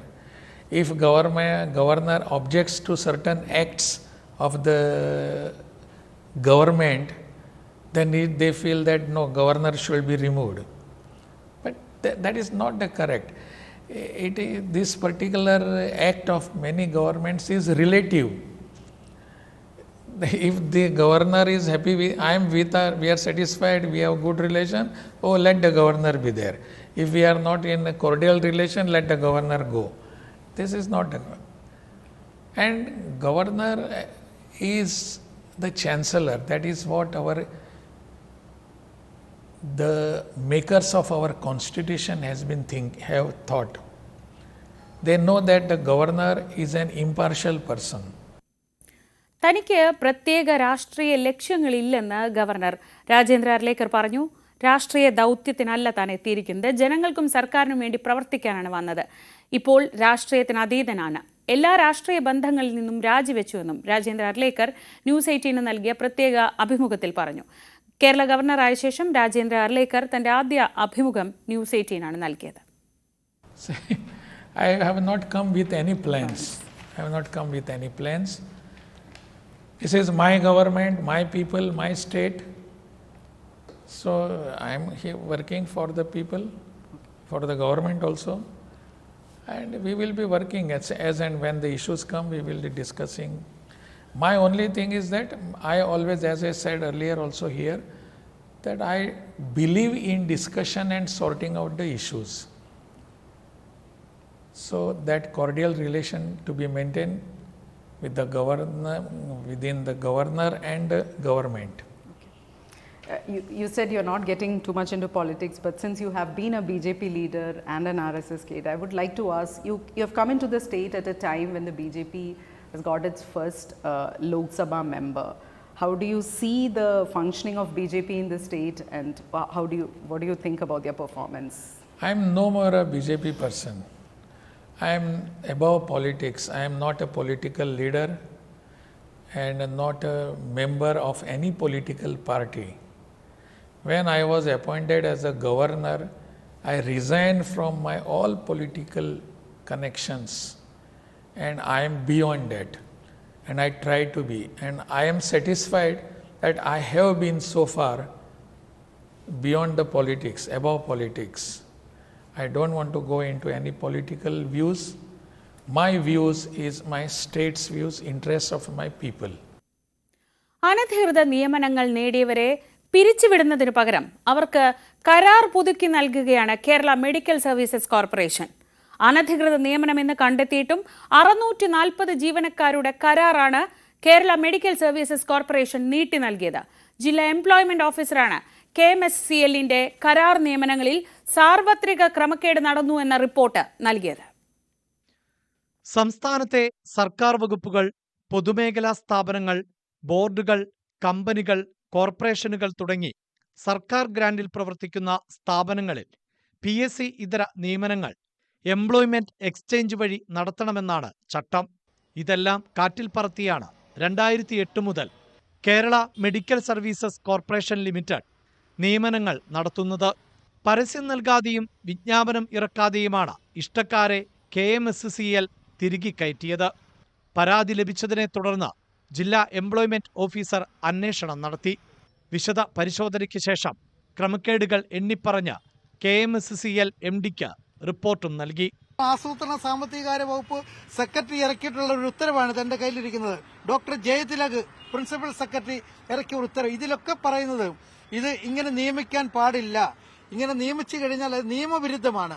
ആ നിയമവിരുദ്ധമായിട്ട് നിയമിച്ചിട്ടുള്ളവരെയാണ് ഇത്രയും അന്വേഷണ ഉത്തരവുകളും അന്വേഷണ റിപ്പോർട്ടുകളെല്ലാം നിലനിൽക്കുമ്പോഴാണ് ഈ 640 പേരെ വീണ്ടും അവരുടെ കരാർ പുതുക്കി കൊടുത്തിരിക്കുന്നത് ഗവൺമെന്റ്. അതുകൊണ്ട് തീർച്ചയായിട്ടും ഈ നടപടിയിൽ നിന്നും ഗവൺമെന്റ് പിന്മാറുക മാത്രമല്ല, പട്ടികജാതി പട്ടികവർഗ ജനവിഭാഗങ്ങൾക്ക് കിട്ടേണ്ട ജോലികൾ തീർച്ചയായിട്ടും അവർക്ക് കൊടുക്കേണ്ട ബാധ്യത ഗവൺമെന്റിനുണ്ട്. ആ ഗവൺമെന്റിന്റെ ബാധ്യതയാണെന്ന് മനസ്സിലാക്കി അത് ചെയ്യണമെന്നുള്ളതാണ് എനിക്ക് പറയുവാനുള്ളത്. അനധികൃതമായി നിയമിച്ചവരെ പിരിച്ചുവിടണമെന്നും എംപ്ലോയ്മെന്റ് എക്സ്ചേഞ്ച് വഴി താൽക്കാലിക നിയമനങ്ങൾ നടത്തണമെന്നും റിപ്പോർട്ടിൽ ചൂണ്ടിക്കാട്ടിയിരുന്നു. ഇവരെ പിരിച്ചുവിടുന്നതിന് പകരം കരാർ നീട്ടി നൽകി ഈ മാസം ആദ്യം ഉത്തരവിറക്കുകയായിരുന്നു. കേരള മെഡിക്കൽ സർവീസസ് കോർപ്പറേഷനിലെ കരാർ നിയമനങ്ങൾ മാനദണ്ഡങ്ങൾക്ക് വിരുദ്ധമാണെന്ന് ആരോഗ്യമന്ത്രി വീണ ജോർജ് നിയമസഭയിൽ തന്നെ സമ്മതിച്ചിരുന്നു. അതിനുശേഷവും തെറ്റുതിരുത്താൻ തയ്യാറാകാത്തത് കടുത്ത രാഷ്ട്രീയ സമ്മർദ്ദത്തെ തുടർന്നാണ് എന്നാണ് ആരോപണം. ന്യൂസ് 18 തിരുവനന്തപുരം. പോരാട്ടച്ചൂടിൽ ഡൽഹി.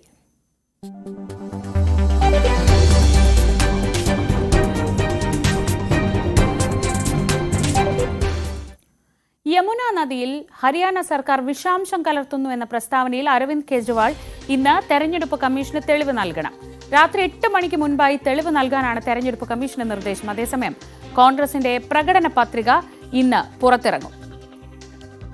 ER രാഗേഷ് ഡൽഹിയിൽ നിന്ന് വിവരങ്ങളുമായി. രാഗേഷ്, ഈ അവസാന ദിവസങ്ങളിലേക്ക് അടുക്കുമ്പോഴേക്കും ആരോപണ പ്രത്യാരോപണങ്ങൾ ചൂടുപിടിക്കുന്നു. അതിനിടെ പ്രസ്താവിക്കുന്ന ഓരോ കാര്യങ്ങളും വിവാദമാവുന്ന ഒരു സാഹചര്യമാണ്. അതിൽ ഏറ്റവും ഒടുവിലത്തേതാണ് ഈ യമുന നദിയിൽ വിഷം കലർത്തുന്നു എന്ന കേജ്രിവാളിന്റെ ആരോപണം. അത് അദ്ദേഹത്തെ എത്രത്തോളം കുരുക്കിലാക്കുന്നുണ്ട്? തെളിവ് കൊടുത്തില്ലെങ്കിൽ അത് അദ്ദേഹത്തിന് വലിയ ദോഷം ചെയ്യില്ലേ?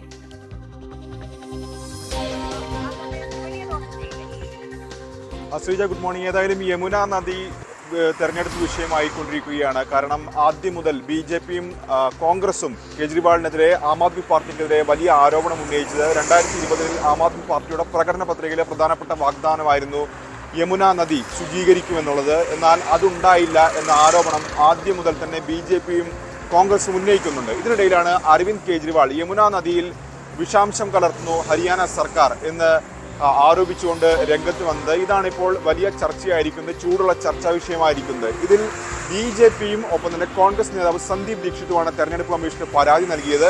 ഈ പരാതിയിലാണ് ഇപ്പോൾ ഏതായാലും കമ്മീഷൻ ഇടപെട്ടിരിക്കുന്നതും അരവിന്ദ് കെജ്രിവാളിനോട് തെളിവ് നൽകണം എന്നാവശ്യപ്പെടുകയും ചെയ്തിരിക്കുന്നു. ഇന്ന് 8 മണിക്ക് മുമ്പ് ഇത് സംബന്ധിച്ച് കൃത്യമായ തെളിവുകൾ നൽകണമെന്നാണ് കമ്മീഷൻ ഇപ്പോൾ നിർദ്ദേശിച്ചിരിക്കുന്നത്. ഏതായാലും കെജ്രിവാൾ എന്തായിരിക്കും നിലപാട് സ്വീകരിക്കുക എന്നാണ് ഇനി അറിയാനുള്ളത്. കാരണം കേജ്രിവാൾ ആരോപിച്ച പ്രധാനപ്പെട്ട കാര്യം ഡൽഹിയിലേക്ക് യമുന നദി വഴി വെള്ളമെത്തുന്നത് UPയിൽ നിന്നും ഹരിയാനയിൽ നിന്നുമാണ്. എന്നാൽ ഹരിയാനയിൽ നിന്ന് ഇത്തരത്തിൽ വിഷാംശം കലർത്തുന്നു. അത് ഡൽഹി ജനങ്ങളെ, പ്രത്യേകിച്ച് ആം ആദ്മി പാർട്ടിയെ ഏത് വിധേനയും പ്രതിസന്ധിയിലാക്കുക എന്ന ലക്ഷ്യത്തോടു കൂടിയാണെന്ന ആരോപണമാണ് കേജ്രിവാൾ ഉന്നയിച്ചത്. എന്നാൽ എന്ത് വിഷാംശമാണ് എന്ന് പറയാൻ കേജ്രിവാൾ തയ്യാറായിരുന്നില്ല. മാത്രമല്ല ഡൽഹി മുഖ്യമന്ത്രി അതിഷി ഇതിന് തൊട്ടു പിന്നാലെ കേജ്രിവാളിനെ പിന്തുണച്ചുകൊണ്ട് രംഗത്ത് വന്നു. എന്നാൽ വിഷാംശം എന്നതിന് പകരം അമോണിയ കലർത്തുന്നുവെന്ന വാദം അതിഷി ആവർത്തിക്കുകയും ചെയ്തു. അത് ഒരു പരിധിവരെ യാഥാർത്ഥ്യവുമാണ്. കാരണം യമുന നദിയിൽ ഡൽഹിയിലേക്ക് വെള്ളം കണ്ടാൽ അറിയാം ഇത്തരത്തിൽ വ്യാവസായിക മാലിന്യങ്ങളൊക്കെ തന്നെ കടന്ന വെള്ളമാണ് ഡൽഹിയിലെത്തുന്നത്. അത് യാഥാർത്ഥ്യവുമാണ്. പക്ഷേ അതിഷി അക്കാര്യം ചൂണ്ടിക്കാണിച്ചു. കാരണം ഡൽഹിയിലെ ട്രീറ്റ്മെന്റ് പ്ലാന്റുകൾക്ക് താങ്ങാവുന്ന അപ്പുറം ഇതിന്റെ 7 മടങ്ങാണ് ഇത്തരത്തിൽ വ്യാവസായിക മാലിന്യം തള്ളുന്നത്. അത് ഹരിയാന സർക്കാരാണ് എന്ന ആരോപണമാണ് അതിഷിയും ഉന്നയിക്കുകയും ചെയ്തത്. തെരഞ്ഞെടുപ്പ് കമ്മീഷനുമായി കണ്ട് ഇക്കാര്യത്തിൽ അടിയന്തര ഇടപെടൽ വേണമെന്നൊരു ആവശ്യം അതിഷിയും പഞ്ചാബ് മുഖ്യമന്ത്രി ഭഗവന്ത് മാനും നടത്തുകയും ചെയ്തു. ഏതായാലും കേജ്രിവാളിന്റെ ആരോപണം മറ്റ് രാഷ്ട്രീയ പാർട്ടികൾ ഇപ്പോൾ ഏറ്റെടുക്കുകയാണ്. ഇന്നലെ ആഭ്യന്തരമന്ത്രി അമിത്ഷാ തന്നെ ഇക്കാര്യം തെരഞ്ഞെടുപ്പ് റാലിയിൽ സൂചിപ്പിക്കുകയും ചെയ്തു. ഏത് വിഷമാണ് കലർത്തുന്നതെന്ന് പറയാൻ അരവിന്ദ് കെജ്രിവാൾ തയ്യാറാകണം. ഇത് ജനങ്ങളെ തെറ്റിദ്ധരിപ്പിക്കലാണ് എന്നാണ്. മാത്രമല്ല ലഫ്റ്റനന്റ് ഗവർണറുമായി സർക്കാർ പല വിഷയങ്ങൾ പോരുള്ളതാണ്. ലഫ്റ്റനന്റ് ഗവർണറും ഈ വിഷയത്തിൽ ഇടപെട്ടു. ഇന്നലെ സന്ദീപ് ദീക്ഷിത് ലഫ്റ്റനന്റ് ഗവർണർ ഈ വിഷയത്തിൽ ഇടപെടണം, കേജ്രിവാളിന്റെ നടപടി സ്വീകരിക്കണമെന്ന് ആവശ്യപ്പെട്ടിരുന്നു. തുടർന്നാണ് ലഫ്റ്റനന്റ് ഗവർണർ അതിഷിക്ക് കത്തയക്കുന്നത്. കാരണം ജനങ്ങൾക്ക് ഇടയിൽ ആശങ്ക ഉണ്ടാക്കുന്ന ഇത്തരം പരാമർശങ്ങൾ. മാത്രവുമല്ല ഇത്തരത്തിൽ 2 സംസ്ഥാനങ്ങളെ ബാധിക്കുന്ന വിഷയത്തിൽ ഇത്തരം പ്രതികരണം പാടില്ല എന്ന് ലഫ്റ്റനന്റ് ഗവർണർ നിലപാടെടുക്കുകയും ചെയ്തു. അങ്ങനെ വലിയ തോതിൽ രാഷ്ട്രീയ വിഷയമായി യമുന നദി മാറിയിരിക്കുകയാണ്. ഏതായാലും കേജ്രിവാൾ ഇനി എന്തായിരിക്കും നിലപാട് സ്വീകരിക്കാൻ നിർണായകമാണ്. 8 മണിക്കാണ് കേജ്രിവാൾ മറുപടി നൽകേണ്ടത്. 8 മണിക്ക് മുൻപാണ് കേജ്രിവാൾ മറുപടി നൽകേണ്ടത്. ശ്രീജ. ശരി, രാകേഷാണ് വിവരങ്ങൾ നൽകിയത്. ഡൽഹിയിൽ നിന്ന് ന്യൂഡൽഹി മണ്ഡലത്തിലേക്ക് തന്നെയാണ് ഈ തെരഞ്ഞെടുപ്പിൽ ഇത്തവണ ശ്രദ്ധ കൂടുതലായി പോകുന്നത്. ഇന്നത്തെ ദിവസം കേജ്രിവാളിന് വളരെ വളരെ നിർണായകമായിരിക്കും. ന്യൂഡൽഹി മണ്ഡലത്തിൽ അരവിന്ദ് കെജ്രിവാൾ 3ാമതാകുമെന്ന് BJP സ്ഥാനാർത്ഥി പർവേഷ് വർമ്മ ന്യൂസ് 18നോട് പറഞ്ഞു. കഴിഞ്ഞ 10 വർഷക്കാലം കേജ്രിവാൾ ഒന്നും ചെയ്തില്ല. വെല്ലുവിളി ഏറ്റെടുക്കാനുള്ള ഇഷ്ടം കൊണ്ടാണ് കേജ്രിവാളിനെതിരെ സ്ഥാനാർത്ഥിയായതെന്നും ജയമുറപ്പാണെന്നും പർവേഷ് വർമ്മ ന്യൂസ് 18നോട് പ്രതികരിച്ചു. ന്യൂഡൽഹിയിലെ BJP സ്ഥാനാർത്ഥി പർവേഷ് വർമ്മ ന്യൂസ് 18നൊപ്പം ചേരുകയാണ്. So the campaign entered into last phase. How much confident you are? I am 1000% confident because I am getting very good support from public. Each voter here wants a change now because Arvind Kejriwal has done nothing in last 11 years. He has done nothing even for the lower class. He has not spent his MLA fund money also. So I am 100% confident. I have to do whatever my party decides. I am a true soldier of my party. So whatever they think about me, I will follow. Why you chose New Delhi? Because BJP's track record is not so good. Earlier Sheila Dikshit, now Arvind Kejriwal. See, I like challenges. So when party told me to fight from here, so I accepted that challenge and we will win this seat. Is Delhi heading to a triangle contest or a bipolar contest between Aam Aadmi Party and BJP? See, Arvind Kejriwal is coming third now. He will lose his deposit and all India will see that whatever they think about Arvind Kejriwal, he will lose this election. BJP campaign to focus only on Sheesh Mahal for alleged AIP allegation. No. We have come out with our manifesto also, and our manifesto includes every community in the society, all the section in the society. We have said so many welfare schemes about women, youth, about Delhi development, to make Yamuna river front. So we are committed for this. തീർച്ചയായും വെല്ലുവിളി ഏറ്റെടുക്കുന്നു. അരവിന്ദ് കെജ്രിവാളിനെ തോൽപ്പിക്കും, 100% ആത്മവിശ്വാസമുണ്ട് എന്ന് തന്നെയാണ് അദ്ദേഹം ഇപ്പോൾ news 18 പങ്കുവച്ചിരിക്കുന്നത്. Cameraman KP ധനേഷിനൊപ്പം ന്യൂഡൽഹിയിൽ നിന്ന് ER രാഗേഷ്, ന്യൂസ് 18. ജിമ്മുകളിൽ കഴിഞ്ഞ ദിവസം വലിയൊരു പരിശോധന സംസ്ഥാനത്ത് നടന്നിരുന്നു. അനധികൃത മരുന്നുകൾ കണ്ടെത്തുന്നതിനും അവയുടെ ദുരുപയോഗം തടയുന്നതിനുമായി സംസ്ഥാന ഡ്രഗ്സ് കൺട്രോൾ വകുപ്പാണ് സംസ്ഥാന വ്യാപകമായി പ്രത്യേക പരിശോധനകൾ നടത്തിയത്. 50 ജിമ്മുകളിൽ നിന്നായി 1.5 ലക്ഷത്തോളം രൂപയുടെ മരുന്നുകൾ പിടിച്ചെടുത്തു. ഉത്തേജക മരുന്നുകൾ അനധികൃതമായി ഉപഭോക്താക്കൾക്ക് നൽകുന്നതായി രഹസ്യ വിവരം ലഭിച്ചതിന്റെ അടിസ്ഥാനത്തിലാണ് പരിശോധന. നിയമം ലംഘിച്ച ജിമ്മുകൾക്കെതിരെ കേസെടുത്ത് കർശന നടപടികൾ സ്വീകരിച്ചതായി ആരോഗ്യമന്ത്രി വീണ ജോർജ് വ്യക്തമാക്കി. ജിമ്മുകൾ കേന്ദ്രീകരിച്ച് പരിശോധനകൾ ശക്തമാക്കാൻ മന്ത്രി നിർദ്ദേശം നൽകിയിട്ടുമുണ്ട്. ഈ പരിശോധനയൊക്കെ നടക്കുന്ന സാഹചര്യത്തിൽ ഇതിൻ്റെ ഒരുപക്ഷെ പലപ്പോഴും നമ്മൾ ഇത്തരം പ്രത്യാഘാതങ്ങളൊന്നും മനസ്സിലാക്കാതെയാണ് ജിമ്മിൽ പോകുന്ന നമ്മളിൽ ഓരോരുത്തരുടെയും ആഗ്രഹം എത്രയും പെട്ടെന്ന് വളരെ പ്രകടമായൊരു വ്യത്യാസം കാണണമെന്നാണ്. വളരെ കാണുന്നവർ പെട്ടെന്ന് മാറിയല്ലോ എന്നൊക്കെ ചോദിക്കണമെന്നാണ് നമ്മുടെയൊക്കെ ആഗ്രഹം. അതുകൊണ്ട് തന്നെ ഇത്തരം മരുന്നുകളൊക്കെ തരുമ്പോൾ ചിലപ്പോൾ നമ്മളത് പെട്ടെന്ന് തന്നെ എടുത്ത് ശരീരം ഫിറ്റാക്കാനാണ് ശ്രമിക്കുക. ഈ വിഷയത്തിൽ നമ്മളോട് വിശദമായി തന്നെ സംസാരിക്കാനുള്ളത് ഫിറ്റ്നസ് എക്സ്പേർട്ടും ഒരു ജിം ഓണറും ട്രെയിനറും ഒക്കെയായ ശ്രീയ അയ്യരാണ്. Good morning Shreya. ഈ പറയുന്ന പോലെ അല്ലേ ശ്രീയ, ജിമ്മിലേക്ക് വരുന്ന ഒരാളുടെ ഏറ്റവും ആദ്യത്തെ ആഗ്രഹം ഏറ്റവും പെട്ടെന്ന് റിസൾട്ട് കിട്ടണം എന്നാണ്. പക്ഷേ ഇത്തരം മരുന്നുകൾ ഇതിനെ രണ്ടായി തിരിക്കാമെന്ന് തോന്നുന്നു. ഒന്ന്, ഇത് പ്രൊഫഷണലായി ഈ കാര്യം ചെയ്യുന്ന ആളുകൾ. 2, ഈ ജിമ്മിൽ വന്ന് വളരെ പെട്ടെന്ന് തന്നെ റിസൾട്ട് കിട്ടണമെന്ന് ആഗ്രഹമുള്ള ആളുകൾ. ഇത്തരം ഈ പരിശോധനയുടെ കാര്യങ്ങളൊക്കെ കേൾക്കുമ്പോൾ ശ്രേയയ്ക്ക് എന്താണ് പറയാൻ തോന്നുന്നത്? ഇത് ആദ്യത്തെ കാര്യം എന്ന് വെച്ചാൽ ഇതുപോലെ ഉത്തേജക മരുന്ന് ലൈക്ക് ബാൻഡ് സബ്സ്റ്റൻസസ് എന്ന് പറയും, നമ്മളെ പെർഫോമൻസ് എൻഹാൻസേഴ്സ് എന്ന് പറയും. ഇതിനെ ആക്ച്വലി കോമൺ പീപ്പിളിനെ എത്തിക്കുന്ന ലോ ലൈക്ക് പൈസ കച്ചവടം മാത്രമായിട്ട് തിങ്ക് ചെയ്യുന്ന ട്രെയിനേഴ്സിനെയും ജിം അധികൃതർ ലൈക്ക് അവരെയൊക്കെ ഞാൻ ഇതിൽ എഗെയിൻസ്റ്റ് പറയാണ്.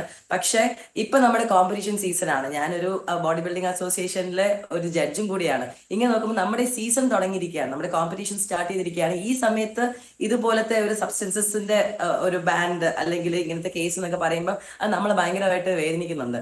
ലൈക്ക് നമ്മൾ ഒത്തിരി ബാധിക്കുന്നുണ്ട്. കാര്യം വെച്ചാൽ ബോഡി ബിൽഡിംഗ് കോമ്പറ്റീഷന് നമുക്ക് ഇമ്പോർട്ടന്റ് ആണ്. കേരളത്തിനെ റെപ്രസെന്റ് ചെയ്ത് വേൾഡ് വരെ പോയ ബോഡി ബിൽഡേഴ്സ് നമ്മുടെ ഇടയിലുണ്ട്. നമുക്ക് അഭിമാനമായ ഒത്തിരി ബിൽഡേഴ്സ് ഉണ്ട്. അപ്പം അതുപോലെ കുറെ ബിൽഡേഴ്സ് ഇപ്പൊ പ്രിപ്പറേഷൻ നടന്നുകൊണ്ടിരിക്കുന്ന ഈ സമയത്ത് ഇതുപോലത്തെ ഒരു സബ്സ്റ്റൻസസ് നമുക്ക് വിഷമം വരുന്നുണ്ട്. അതുപോലെ തന്നെ എന്റെ ഒരു സംശയമാണ്, ശ്രീയ ബോഡി ബിൽഡർ ആയിരുന്നു, എനിക്കറിയാം. കേരളത്തിന് വേണ്ടി അഭിമാനകരമായ നേട്ടങ്ങളൊക്കെ നേടിയിട്ടുള്ള ആളാണ് ശ്രീയ.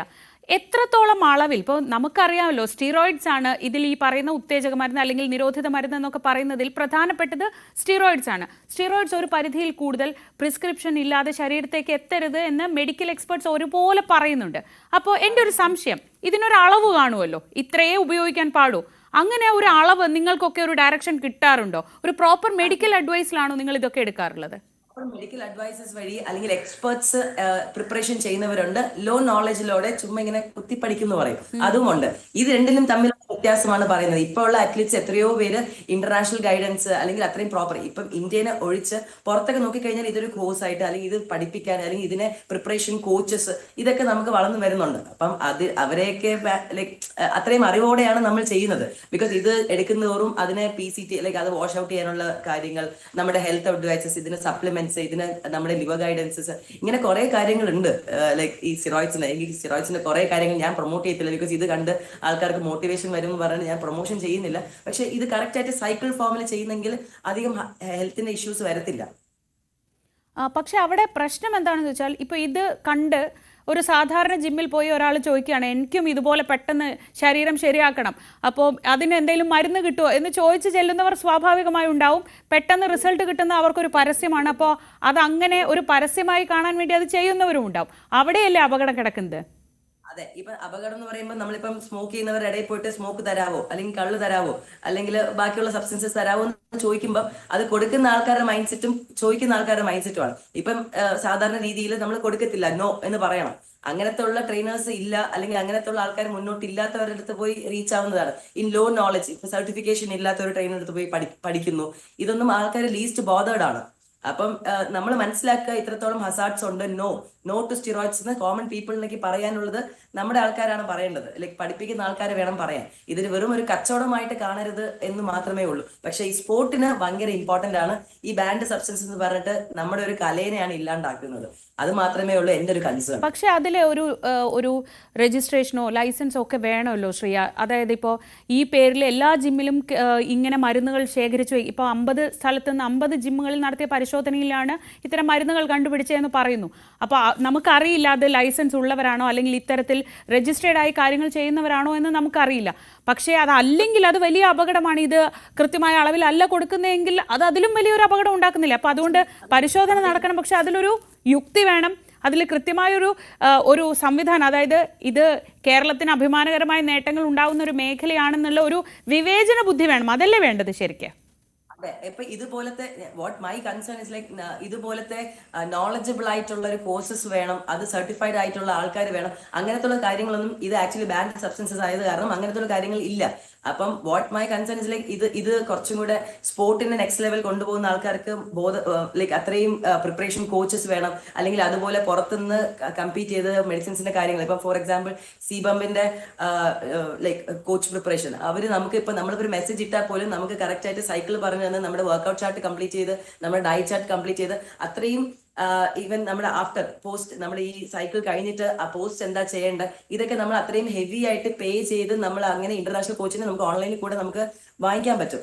ഇതല്ലാണ്ട് അത്രയും ബഡ്ജറ്റ് ഇല്ലാത്ത ആൾക്കാരാണ് ഇതുപോലെ അറിവില്ലാത്ത ഒരാൾക്ക് അല്ലെങ്കിൽ ഒരു മെഡിസിൻസ് പെട്ടെന്ന് കിട്ടുന്ന രീതിയിൽ ഉള്ള ഏതെങ്കിലും കോച്ചിന്റെ അടുത്ത് പോയി അപ്രോച്ച് ചെയ്യും. അപ്പം they will suggest so many things. അത് അവർക്ക് അറിവ് പോലും ഉണ്ടാവില്ല. അത് ആനയും അമ്പരാണ്. ഇതിനെങ്ങനെയാണ് കൺട്രോൾ ചെയ്യണം എന്നുള്ള ഒരു മാനേജ്മെന്റ് വന്നിട്ടില്ല.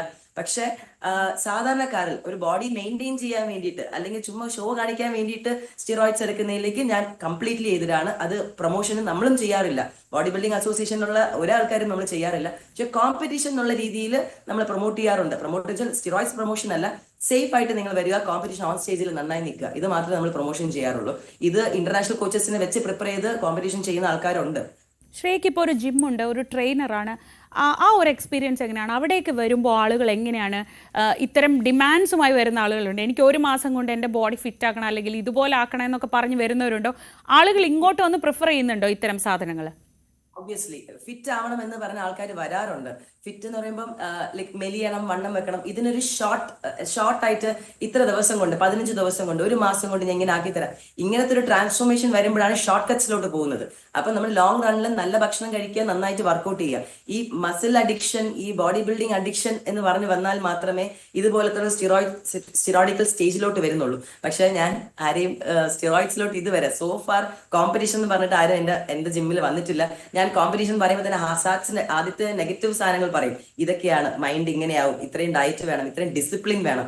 എത്ര തന്നെ നമ്മൾ മരുന്ന് കുത്തിയാലും ചുമ്മാ ഒരു ഓൾ ഓഫ് എ സഡൻ ഓരോ നാളെ എണീക്കുമ്പോൾ നല്ല മസിലോട് വരുത്തൊന്നുമില്ല. അത്രയും ഹാർഡ് വർക്ക് വേണം, അത്രയും ഡിസിപ്ലിൻ വേണം, അത്രയും ഫുഡ് നന്നായിരിക്കണം. ഇതൊക്കെയാണ് മെയിൻ ഫാക്ടേഴ്സ്. അല്ലാണ്ട് ഒരു ഷോർട്ട് ടേമില് അത്രയും ലേസി ആയിട്ട് പാർട്ടിങ്ങും കഴിഞ്ഞ് അല്ലെങ്കിൽ ഫ്രണ്ട്സുമായിട്ട് കറങ്ങി നടക്കുന്നു, ഉറക്കം ശരിയില്ല, അങ്ങനെയൊക്കെ വന്നിട്ട് പിന്നെയും സ്റ്റിറോയിഡ്സ് കുത്തി കഴിഞ്ഞാലാണ് ഇത്രയും ഹെൽത്ത് ലൈക്ക് ബാഡ് ആയിട്ട് പോകുന്നത് ഈ സ്റ്റിറോയിഡ്സ്. ബിക്കോസ് സൈക്കിൾ ഭയങ്കര ഇമ്പോർട്ടന്റ് ആണ്, ഡിസിപ്ലിൻ ഭയങ്കര ഇമ്പോർട്ടന്റ് ആണ് സ്റ്റിറോയിഡ്സിൽ. സ്റ്റിറോയിഡ്സ് എടുത്തെന്ന് പറഞ്ഞിട്ട് ഭയങ്കര സിമ്പിൾ ആയിട്ടൊന്നും മസിൽ വരാൻ പോകുന്നില്ല. എന്തായാലും നോ ഷോർട്ട് കട്ട്സ്, നല്ല ഹാർഡ് വർക്ക് മാത്രമേ ഉള്ളൂ ഇതിലേക്കൊരു വഴി. അതിനിടയിൽ ഇത്തരം മരുന്നുകളുടെ ഉപയോഗം ഒഴിവാക്കാൻ പറ്റില്ല എന്ന് ശ്രേയ തന്നെ പറയുന്നു അല്ലേ? ഇത് ഒഴിവാക്കി നിർത്തിക്കൊണ്ട് ഈ സ്പോട്ടിൽ ഇത് സാധ്യമല്ല. അത് പക്ഷെ അതിന്റെ ഒരു ഹസാർഡ്സ് എത്രത്തോളം അറിയുന്നുണ്ട് ആളുകൾക്ക് എന്നുള്ളതാണ് എൻ്റെ ഒരു കൺസേൺ. അങ്ങനെ ഒരു കൺസേൺ ഉണ്ടോ?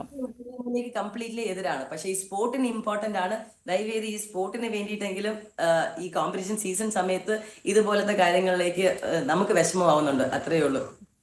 ഇത് വിദഗ്ധർ അല്ലെങ്കിൽ ഈ അധികൃതർ ഇത് എങ്ങനെ എടുക്കുമെന്ന് അറിയില്ല. ഞാൻ അത് ശ്രേയയുടെ വാക്കുകളെ ഈ ഒരു സ്പോട്ടിൽ നിൽക്കുന്ന ഒരാളെന്ന നിലയ്ക്ക് തന്നെ കാണുന്നു. പക്ഷേ ഇതിൻ്റെ ഒരു യുക്തിസഹമായ ഉപയോഗം അതാണ് ഏറ്റവും പ്രധാനമായി വേണ്ടത്. ഒരു ഐഡിയൽ സമയം എത്ര എടുക്കും ശ്രേയ? ഈ ഇങ്ങനെ മരുന്നൊന്നും കുത്തിവെക്കാതെ മര്യാദയ്ക്ക് വർക്കൗട്ട് ചെയ്ത് നല്ല ഭക്ഷണം കഴിച്ച് ശരീരത്തെ നമ്മൾ വിചാരിക്കുന്ന രീതിയിലേക്കൊക്കെ ടോൺ ചെയ്തെടുക്കാൻ എത്ര സമയം എടുക്കും? അതായത് നമുക്ക് ചേഞ്ചസ് കാണാൻ തുടങ്ങുന്നത് 1 to 2 months ബാക്കിയുള്ളവർക്ക് വിത്തിൻ ഒരു ഒരു 2-3 മന്ത്സിനുള്ളിൽ തന്നെ വ്യത്യാസം മനസ്സിലാവും. പക്ഷെ നിങ്ങൾക്ക് മസിൽ വേണമെന്നുണ്ടെങ്കിൽ കറക്റ്റായിട്ട് പ്രോട്ടീൻ ഇൻടേക്ക്, കറക്റ്റായിട്ട് ഫാറ്റ്, മാക്രോസ്, മൈക്രോസ്, ഇങ്ങനെ കുറെ കാര്യങ്ങളുണ്ട്. ഇതൊക്കെ proper diet, proper nutrition is king. അതും നല്ല ഹെവി വർക്കൗട്ടും ചെയ്തിട്ടുണ്ടെങ്കിൽ you can make magic on your body. അതിന് സ്റ്റിറോയിഡ്സിന്റെ ഒന്നും ആവശ്യമില്ല. സാധാരണ മെയിൻറ്റെയിൻ ചെയ്യാൻ, നാലാൾക്കാരെ ഷോ കാണിക്കാൻ വേണ്ടി മെയിൻറ്റെയിൻ ചെയ്യുകയാണെങ്കിൽ പോലും നല്ല ഭക്ഷണം കഴിച്ച് നല്ലവണ്ണം ഹാർഡ് വർക്ക് ചെയ്ത് ഡിസിപ്ലിൻ ആയിട്ട് കിടന്നുറങ്ങണം. ആവശ്യമില്ലാത്ത പാർട്ടിക്കും കാര്യങ്ങളൊന്നും പോകാണ്ട്, ലൈക്ക് എന്താണ് ആൽക്കഹോൾ കൺസപ്ഷൻ, സ്മോക്കിംഗ്, ഇതൊക്കെ കൺട്രോൾ ചെയ്യണം. ഇത് നോ തന്നെ പറയണ്ട. ഇതൊക്കെ കൺട്രോൾ ചെയ്ത് നല്ല ഭക്ഷണങ്ങൾ കഴിച്ച് വർക്കൗട്ട് ചെയ്ത് കഴിഞ്ഞാൽ യു ക്യാൻ മേക്ക് മാജിക്. 6 മന്ത്സിനുള്ളിൽ തന്നെ ആൾക്കാർ അപ്രീഷിയേറ്റ് ചെയ്യുന്ന അത്രയും ബോഡി നിങ്ങൾക്ക് ലഭിക്കാൻ ലൈക്ക് ഈസി ആയിട്ട് കിട്ടും. ശരി Shriya, thank you so much. എന്തായാലും ശ്രീയ ഒരു ബോഡി ബിൽഡറാണ്, ഇപ്പോൾ ബോഡി ബിൽഡിംഗ് അസോസിയേഷൻ്റെ ജഡ്ജാണ്. ഈ മത്സരങ്ങൾ നടക്കുന്ന സമയമാണ്, അതുകൊണ്ട് ഈ സ്പോർട്ടിന് ആവശ്യമായ രീതിയിൽ ഇത് ഉപയോഗിക്കേണ്ടി വരുമെന്ന് ശ്രീയ പറയുമ്പോൾ പോലും ഇത് അനധികൃതമായാണ് നടക്കുന്നതെങ്കിൽ, അല്ലെങ്കിൽ കൃത്യമായ വിദഗ്ധ ഉപദേശമില്ലാതെയാണ് നടക്കുന്നതെങ്കിൽ അതുണ്ടാക്കുന്ന അപകടങ്ങൾ കൂടി ആരോഗ്യവകുപ്പ് കണക്കിലെടുക്കുന്നുണ്ട്. അതുകൊണ്ടാണ്. പക്ഷേ ശ്രദ്ധിക്കേണ്ട കാര്യം കൃത്യമായ വ്യായാമം, നല്ല ഭക്ഷണം, നല്ല വിശ്രമം, ഇത് മൂന്നും ഉണ്ടെങ്കിൽ മാത്രമേ നമ്മുടെ ശരീരത്ത് അതിൻ്റെ ഗുണങ്ങൾ കാണുകയുള്ളൂ. അങ്ങനെ ഉണ്ടാവുന്ന ഗുണം മാത്രമേ നിലനിൽക്കുകയുള്ളൂ. Thank you Shreya once again. Thank you Sreeja. Okay, അപ്പോൾ നമ്മൾ മറ്റ് വാർത്തകളിലേക്ക് മടങ്ങിയെത്താം. ഈ ആരോഗ്യവകുപ്പ് നടത്തിയ പരിശോധനയുടെ പശ്ചാത്തലത്തിലായിരുന്നു നമ്മൾ ശ്രീയുമായി സംസാരിച്ചത്. മറ്റ് വാർത്തകളിലേക്ക് എത്താം ഇടവേളയ്ക്ക് ശേഷം.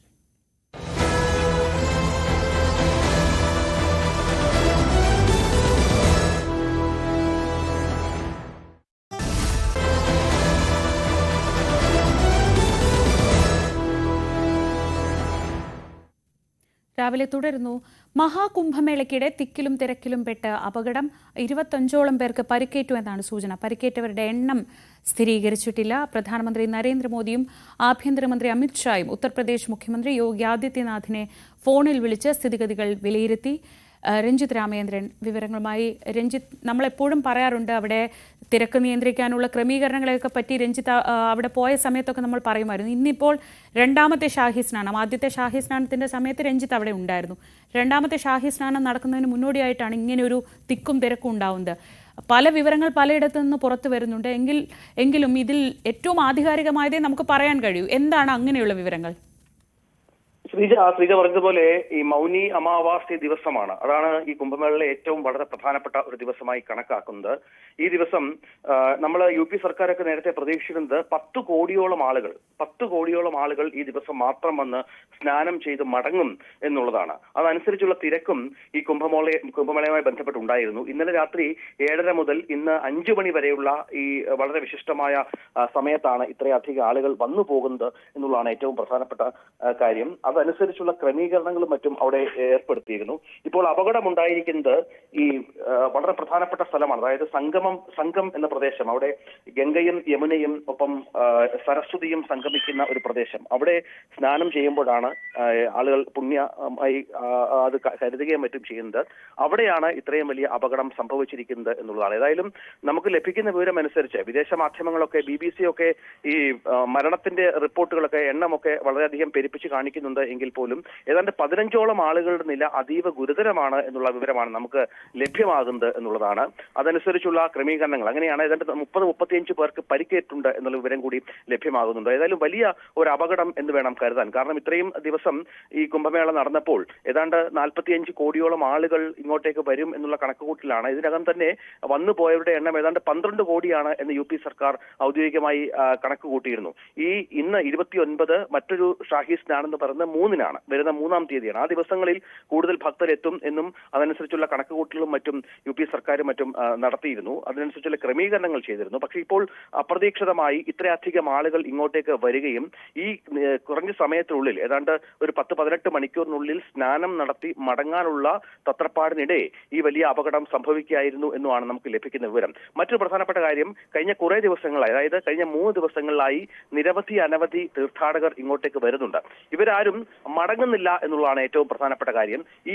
ഇന്നലെയും മറ്റുമായി ഇന്നലെ വൈകുന്നേരം മുതൽ വന്നവർക്കൊപ്പം ഈ 4 ദിവസം ഇവിടെ തമ്പടിച്ചിരുന്ന നിരവധി തീർത്ഥാടകരുണ്ട് എന്നുള്ളത് ഏറ്റവും പ്രധാനമാണ്. ഇവര് മടങ്ങാതെ കൂടി വന്നതോടുകൂടി വലിയ ഒരുപക്ഷെ ആ കുംഭമേളയുടെ ആ പ്രദേശത്ത് പ്രയാഗ്രാജിലെ 30 കിലോമീറ്ററിനുള്ളിൽ അവർക്ക് ഉൾക്കൊള്ളാനാവുന്നതിലൊക്കെ അപ്പുറത്തുള്ള ഒരു വലിയ ജനക്കൂട്ടം അവിടെ ഉണ്ടായി എന്നുള്ളത് വളരെ പ്രധാനപ്പെട്ട ഒന്നാണ്. ഇപ്പോൾ ഈ പുതിയ അപകടത്തിന്റെ പശ്ചാത്തലത്തിൽ അവിടെ 100ഓളം ആംബുലൻസുകൾ ഇപ്പോൾ ആ പ്രദേശത്ത് മറുവശത്ത് ഈ പരിക്കേറ്റവരെയും കൊണ്ട് പോകാനായി ക്രമീകരിച്ച പശ്ചാത്തലം കൂടിയുണ്ട്. സമീപത്ത് ഈ കുംഭമേളയുടെ ആ പ്രദേശത്ത് തന്നെ ഒരു വലിയ ആശുപത്രി സജ്ജീകരിച്ചിട്ടുണ്ട്. അവിടെ നിരവധി ആളുകൾ ചികിത്സയിലുണ്ട്. ഇതുകൂടാതെ തൊട്ടടുത്തുള്ള മറ്റ് ആശുപത്രികളിലേക്കും ആളുകളെ കൊണ്ടുപോയിട്ടുണ്ട് എന്നാണ് നമുക്ക് ലഭിക്കുന്ന വിവരം. ഏതായാലും മരണം സംബന്ധിച്ച് ഇപ്പോൾ നമുക്ക് സ്ഥിരീകരിക്കാവുന്ന കണക്കുകളൊന്നും പുറത്തു വരുന്നില്ല ശ്രീജ. അതാണ് വളരെ പ്രധാനപ്പെട്ട കാര്യം. പ്രധാനമന്ത്രി നരേന്ദ്രമോദി കഴിഞ്ഞ 2 മണിക്കൂറിനുള്ളിൽ 2 തവണ യോഗി ആദിത്യനാഥുമായി UP മുഖ്യമന്ത്രിയുമായി സംസാരിച്ചു. സ്ഥിതിഗതികൾ നിയന്ത്രണ വിധേയമാണ് എന്നാണ് ഇപ്പോൾ പോലീസ് സന്നാഹങ്ങളടക്കം നമ്മളെ പോലീസ് മേധാവി അടക്കം അറിയിക്കുന്ന പശ്ചാത്തലം ഉണ്ടായിരിക്കുന്നത്. ഏതായാലും ഒരു വലിയ അപകടം എന്ന് തന്നെ വേണം കരുതാൻ. അവിടെ ആളുകളൊക്കെ ഒരുപാട് പരിഭ്രാന്തരായ ഒരു പശ്ചാത്തലം കൂടിയുണ്ട്. വളരെ പെട്ടെന്ന് ഈ തിരക്ക് അങ്ങോട്ട് വരികയും ഈ ആളുകളൊക്കെ താഴേക്ക് മറിഞ്ഞു വീഴുകയും തിരക്കിലും പെടുകയും ഒക്കെ ചെയ്തപ്പോൾ അവിടെ വലിയ ഒരു പരിഭ്രാന്തിയുടെ ഒരു സാഹചര്യം കൂടി ഉണ്ടായിരുന്നു. സ്വാഭാവികമാണത്. ഈ ഗ്രീൻ കോറിഡോർ വളരെ പെട്ടെന്ന് തയ്യാറാക്കുകയും അതിലൂടെ ഈ പരിക്കേറ്റവരെ പുറത്തെത്തിക്കുകയുമാണ് ഇപ്പോൾ അവിടെ ചെയ്തു വന്നത്. അത് വളരെ പ്രധാനപ്പെട്ട കാര്യമാണ്. അങ്ങനെ നമുക്ക് ഇനിയും UP സർക്കാരിന്റെ അല്ലെങ്കിൽ പോലീസിന്റെ ഔദ്യോഗിക കണക്കിനായി കാത്തിരിക്കേണ്ടി വരും. മരണം സംഭവിച്ചിട്ടുണ്ടോ, പരിക്കേറ്റവരുടെ നില സംബന്ധിച്ച്. എന്തായാലും 15ഓളം ആളുകൾക്ക് ഗുരുതരമായി പരിക്കേറ്റുണ്ട് എന്ന സ്ഥിരീകരണം UP സർക്കാരിന്റെ ഭാഗത്തുനിന്ന് ഉണ്ടാകുന്നുണ്ട്. പക്ഷേ മറ്റു കാര്യങ്ങളെക്കുറിച്ചൊരു കൃത്യമായ ഒരു ധാരണ ഇതുവരെ പുറത്തേക്ക് വന്നിട്ടില്ല എന്നുള്ളതാണ്. ഇനിയുള്ള ദിവസങ്ങളിലും സമാനമായ തിരക്കിന് തന്നെയാണ് സാധ്യത. കാരണം 29 കഴിഞ്ഞാൽ പിന്നെ 3-നാണ് അടുത്ത ഷാഹി സ്നാൻ എന്ന വളരെ പ്രധാനപ്പെട്ട ചടങ്ങ് നടക്കുക. അതിൽ പങ്കെടുക്കാനും ഒരുപാട് ആളുകൾ അങ്ങോട്ടേക്ക് എത്തിക്കൊണ്ടിരിക്കുന്ന പശ്ചാത്തലം കൂടിയുണ്ട്. അതായത് നമുക്കറിയാം, കുംഭമേള പോലെ 144 വർഷത്തിനിടയിൽ ഉണ്ടാകുന്ന ഒരു മഹാസംഭവം, അത് ഇത്തവണ UP സർക്കാർ ടൂറിസവുമായി ഒക്കെ ബന്ധപ്പെടുത്തി അതിനെ കുറച്ചുകൂടി വിപുലമായ ക്രമീകരണങ്ങൾ ഏർപ്പെടുത്തിയിരുന്നു. പരമാവധി ആളുകളെ എത്തിക്കാനുള്ള സജ്ജീകരണങ്ങൾ ഒരുക്കിയിരുന്നു. ഇതിനൊക്കെ ഇടയിലാണ് ഈ അപകടം സംഭവിക്കുന്നത് എന്നുള്ളതാണ്. നേരത്തെ ശ്രീജ പറഞ്ഞതുപോലെ ഞാനവിടെ ഉള്ളപ്പോൾ ഒരു തീപിടുത്തം അവിടെ റിപ്പോർട്ട് ചെയ്തിരുന്നു. പക്ഷെ അത് ആദ്യമൊക്കെ ഗൗരവതരമാണ് എന്ന് നമ്മൾ വിചാരിച്ചു. പക്ഷെ അത് വളരെ പെട്ടെന്ന് തന്നെ കൈകാര്യം ചെയ്യുകയും മറ്റ് കാഷ്വാലിറ്റീസ് ഒന്നും ഇല്ലാതെ അതിനെ കൊണ്ടുപോകാനും ഒക്കെ സർക്കാരിന് സാധിച്ചു. പക്ഷെ ഇത് അതിന്റെ മുകളിലുള്ള ഒരു അപകടമാണ് എന്ന കാര്യത്തിൽ സംശയമില്ല. ഏതായാലും ആളുകളൊക്കെ പരിഭ്രാന്തരാണ്. നമുക്ക് അല്പസമയം കൂടി കാത്തിരിക്കേണ്ടി വരും കൃത്യമായി തന്നെ എന്താണ് സംഭവിച്ചത് എന്ന കാര്യം മനസ്സിലാക്കാൻ, എന്തെങ്കിലും തരത്തിലുള്ള മരണങ്ങൾ സംഭവിച്ചിട്ടുണ്ടോ എന്ന കാര്യം മനസ്സിലാക്കാൻ. പക്ഷേ ചില ചിത്രങ്ങളൊക്കെ പ്രാദേശിക ചാനലുകളിലൊക്കെ ചിത്രങ്ങളൊക്കെ പുറത്തു വരുന്നുണ്ട്. ചില മൃതശരീരങ്ങൾ അവിടെ കിടക്കുന്നതുമായൊക്കെ ബന്ധപ്പെട്ട് അത് പരിക്കേറ്റവരാണോ മരിച്ചവരാണോ എന്ന കാര്യത്തിൽ കൃത്യമായ ഒരു ധാരണ ഇതുവരെ ഉണ്ടായിട്ടില്ല ശ്രീജ. ശരി, രഞ്ജിത്ത് രാമേന്ദ്രനാണ് വിവരങ്ങൾ നൽകിയത്. കിരൺ ബാബു കൂടി ചേരുന്നുണ്ട് നാഷണൽ ഡെസ്കിൽ നിന്ന്. കിരൺ, എങ്ങനെയാണ് ദേശീയ മാധ്യമങ്ങളൊക്കെ ഈ വിവരങ്ങൾ റിപ്പോർട്ട് ചെയ്യുന്നത്? സാധാരണഗതിയിൽ നമുക്കറിയാം, ഈ കഴിഞ്ഞ ദിവസങ്ങളിൽ വളരെ ഓർഗനൈസ്ഡായി ഒരു തരത്തിലുള്ള ഒരു പ്രശ്നവും ഉണ്ടാവാതെ AI ക്യാമറകളൊക്കെ ഉപയോഗിച്ച് തിരക്കുള്ള ഭാഗം കണ്ടുപിടിക്കുകയും അങ്ങനെ പരിധിയിൽ കൂടുതൽ ആളുകൾ എത്തിയാൽ അപ്പോൾ തന്നെ അവിടെ അത് നിയന്ത്രിക്കാൻ സംവിധാനം ഏർപ്പെടുത്തുകയും ഒക്കെ ചെയ്ത് അങ്ങനെ വളരെ ശാസ്ത്രീയമായിട്ടാണ് ഇത്രയധികം പേർ വരുന്ന ഒരു സ്ഥലത്തെ അവർ കൺട്രോൾ ചെയ്തിരുന്നത്. പക്ഷേ ഈ അവിടെ ഉള്ളവർ തുടരുകയും പുതിയ ആളുകൾ കൂടി എത്തിയതോടെയും ഇങ്ങനെയൊരു നിയന്ത്രണം വിട്ടൊരു സംഭവം ഉണ്ടാവുകയാണ്. അതിനെ എങ്ങനെയാണ് അവിടെ മാനേജ് ചെയ്യുന്നത്? എന്തൊക്കെയാണ് ദേശീയ മാധ്യമങ്ങളിൽ നമുക്കിപ്പോൾ കിട്ടുന്ന വിവരങ്ങൾ? ശ്രീജ, ഇന്ന് മൗനി അമാവാസിയോടനുബന്ധിച്ച 2ാമത്തെ ഷാഹി സ്നാനം നടക്കേണ്ടതായിരുന്നു. ഇന്ന് വെളുപ്പിനായിരുന്നു ആ സ്നാനം നടക്കേണ്ടത്. സ്വാഭാവികമായും പ്രധാനപ്പെട്ട ഈ സ്നാന ദിവസങ്ങളിലൊക്കെയാണ് രാജകീയ സ്നാനം നടക്കുന്ന അത്തരം ദിവസങ്ങളിലാണ് വലിയ ഘോഷയാത്രകൾ, ഈ എല്ലാ അഖാഡകളുടെയും നേതൃത്വത്തിലുള്ള പ്രത്യേക ഘോഷയാത്രകൾ. വളരെ അതിമനോഹരമായ ചടങ്ങാണിത്.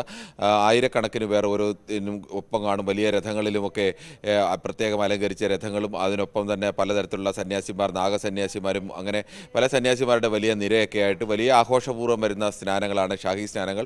ഇത് പ്രധാനപ്പെട്ട ഈ ഷാഹി സ്നാനങ്ങളുടെ ദിവസങ്ങളിലാണ് ഏറ്റവും കൂടുതൽ സന്ദർശകർ അവിടെ എത്തുന്നത്. ആ ഷാഹി സ്നാനമാണ് ഇപ്പോൾ മാറ്റിവെച്ചത്. എന്തായാലും അവിടെ ഇന്നലെ അർദ്ധരാത്രിയോടുകൂടി തന്നെ, ഇന്നലെ അർദ്ധരാത്രിയിൽ ആ തരത്തിലേക്ക് ആളുകൾ എത്തണമെന്നുണ്ടെങ്കിൽ ഇന്നത്തെ ഷാഹി സ്നാനത്തിന് വേണ്ടി കാണാൻ വേണ്ടി എത്തിയതാണ്. രാത്രി 2 മണിക്കൊക്കെ ഈ സ്റ്റാമ്പേഡ് ഉണ്ടാവുക എന്ന് പറഞ്ഞാൽ ആ സമയത്ത് ഇതിൽ വെളുപ്പാങ്കാലത്തെ 3:30-4 മണിയാകുമ്പോൾ തന്നെ ഈ ഷാഹി സ്നാനത്തിനുള്ള ഘോഷയാത്രകളുടെ തുടക്കമാവും. പൂർണ്ണമായും വെളിച്ചം വീഴുന്നതിന് മുമ്പ് തന്നെ ഈ ഷാഹി സ്നാനത്തിൻ്റെ നടപടിക്രമങ്ങളെല്ലാം പൂർത്തിയാക്കേണ്ടതുണ്ട്. അതുകൊണ്ട് തന്നെ ആ സമയത്ത് പലതരത്തിലുള്ള ആളുകൾ ഒരുപാട് എത്തിയിട്ടുണ്ടാവാം. അതിനെ തുടർന്നാണ് അവിടെ വലിയ തിക്കും തിരക്കുമൊക്കെ ഉണ്ടായത്. ഈ ആളുകളുടെ എണ്ണം നിയന്ത്രിക്കാൻ സംവിധാനമുണ്ട് എന്നൊക്കെ പറയുമ്പോൾ തന്നെയും ഓരോ 12 വർഷം കഴിയും തോറും ഇപ്പോൾ പുതിയ കാലത്ത് കൂടുതൽ പേർ, കേരളത്തിൽ നടക്കം പണ്ട് വളരെ കുറച്ച് ആളുകളാണ് പോയിരുന്നതെങ്കിൽ ഇന്നിപ്പോൾ സമൂഹ മാധ്യമങ്ങളിലുമൊക്കെ ഇതിനെ സംബന്ധിച്ച വലിയ വാർത്തകളൊക്കെ വരികയും കൂടുതൽ ആളുകൾ, ഇതൊക്കെ കൗതുകത്തിന് വേണ്ടി പോകുന്നവർ, തീർത്ഥാടന തീർത്ഥാടനത്തിന് വേണ്ടി പോകുന്നവർ, അങ്ങനെ പലതരത്തിൽ ഇത്തരം ഒരു വലിയ സംഭവം നടക്കുമ്പോൾ എന്താണ് അത് കണ്ടിരിക്കണം എന്ന് അറിയാൻ വേണ്ടി പോകുന്നവർ, അങ്ങനെ പലതരത്തിലുള്ള ആളുകളൊക്കെ ഇങ്ങനെ അവിടെ എത്തിച്ചേരാറുണ്ട്. അതുകൊണ്ട് ഇത്തരം ഒരു സ്ഥലത്ത് സ്റ്റാമ്പേഡ് ഉണ്ടാവുന്നത് വളരെ സാധാരണഗതിയിലുണ്ടായി. ഇത്ര കാലം ഉണ്ടായില്ല എന്നത് ആ സംവിധാനത്തിൻ്റെ മികവുകൊണ്ട് ഉണ്ടായില്ല എന്ന് മാത്രമേ പറയാൻ കഴിയൂ. അത്രത്തോളം വളരെ ശ്രദ്ധിച്ച് സൂക്ഷിച്ച് മാത്രം കൈകാര്യം ചെയ്യേണ്ടതാണ്. സാധാരണക്കാരായ മനുഷ്യരാണ് എത്തിക്കൊണ്ടിരിക്കുന്നത്. മനുഷ്യർ സ്വാഭാവികമായും പെട്ടെന്ന് എന്തെങ്കിലും ഒന്ന് കണ്ടാൽ പോലും ആ സ്ഥലത്തേക്ക് തിക്കും തിരക്കും ഉണ്ടാകാം. പെട്ടെന്ന് റൂമർ ഉണ്ടായാൽ പോലും മനുഷ്യരുടെ തിക്കും തിരക്കുമൊക്കെ ഉണ്ടാകും. ഇതിനെയൊക്കെ നിയന്ത്രിക്കുക എന്നൊക്കെ പറഞ്ഞാൽ ഒരു പരിധിക്കപ്പുറത്തേക്ക് അത് വലിയ പ്രയാസം തന്നെയാണ്. എന്തായാലും അവിടെ വലിയ തിക്കും തിരക്കും ഉണ്ടായിരിക്കുന്നു.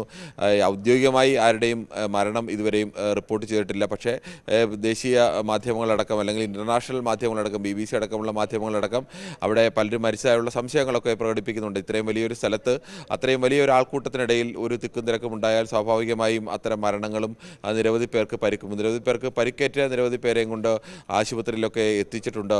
ഇത്രയും ഒരു സ്ഥലത്ത് നിന്ന് പരിക്കേറ്റവരെ അവിടെ എത്തിക്കുക എന്നൊക്കെ പറഞ്ഞാൽ അതിലും വലിയ പ്രയാസങ്ങളുമൊക്കെ ഉണ്ട്. ഒരു പ്രത്യേകിച്ച് സ്ഥിരമായ ആളുകൾ വരുന്ന സ്ഥലമോ അല്ലെങ്കിൽ അത്തരം സ്ഥിരം സംവിധാനങ്ങളുള്ള ഒരു സ്ഥലമല്ല ഇത്. ത്രിവേണി സംഗമം എന്ന് പറയുന്നത് നദീതടമാണ്. നദീതടം കിലോമീറ്ററുകൾ കണക്കിന് നിൽക്കുന്ന ഒരു നദീതടം. അവിടെ താൽക്കാലികമായി നിർമ്മിക്കുന്നതാണ് ഇതിൻ്റെ മുഴുവൻ സംവിധാനങ്ങളും. അങ്ങനെ ഇത്രയേറെ ആളുകൾ വരുന്ന ഒരു സ്ഥലത്തേക്ക് താൽക്കാലികമായി ഇത്ര വലിയ സംവിധാനങ്ങളൊക്കെ രൂപീകരിച്ച് ആ സംവിധാനത്തിലാണ് ആളുകളെ അവിടെ എത്താനും അവിടെ താമസിക്കാനുള്ള സൗകര്യം, താൽക്കാലിക ടെൻറ്റുകളൊക്കെയാണ് താമസിക്കാൻ വേണ്ടി ഇരിക്കുന്നത്.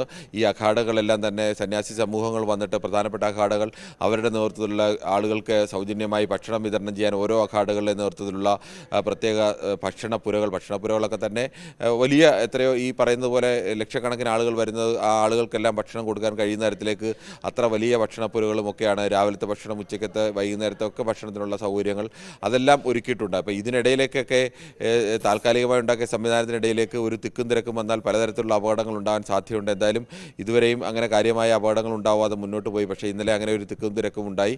അപകടത്തിൽ എത്ര പേർ മരണപ്പെട്ടു എന്നതിനെ സംബന്ധിച്ചോ അല്ലെങ്കിൽ എത്ര പേർക്ക് കൃത്യമായി പരിക്കേറ്റോ എന്നതിനെ സംബന്ധിച്ചോ UP സർക്കാരിൻ്റെ ഭാഗത്തു നിന്ന് ഔദ്യോഗികമായ ഒരു സ്ഥിരീകരണം അങ്ങനെ ഇതുവരെയും ഉണ്ടായിട്ടില്ല. എന്തായാലും ഇനി ഔദ്യോഗിക സ്ഥിരീകരണത്തിനാണ് നമ്മൾ കാത്തു നിൽക്കേണ്ടത്. കാരണം പലയിടത്ത് പല റിപ്പോർട്ടുകൾ വരുന്നുണ്ട്.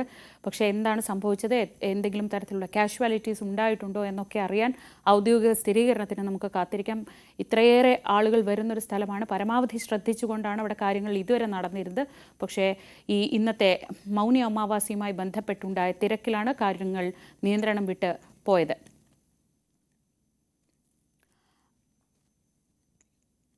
ഇനി നമ്മൾ ഈ ദിവസം നടക്കാനിരിക്കുന്ന പ്രധാനപ്പെട്ട സംഭവങ്ങളിലേക്ക് പോകുന്നു. ഇന്ന് ഇത് സംഭവിക്കും.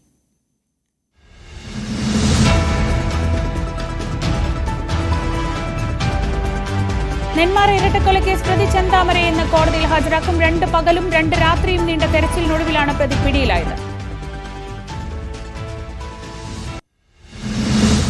കഠിനംകുളം കൊലപാതക കേസിലെ മുഖ്യപ്രതി ജോൺസൺ ഔസേപ്പിനെ വിശദമായി ചോദ്യം ചെയ്യാൻ അന്വേഷണ സംഘം ഇന്ന് കസ്റ്റഡി അപേക്ഷ സമർപ്പിക്കും. Attingal first class judicial magistrate കോടതിയിലാണ് അപേക്ഷ നൽകുക.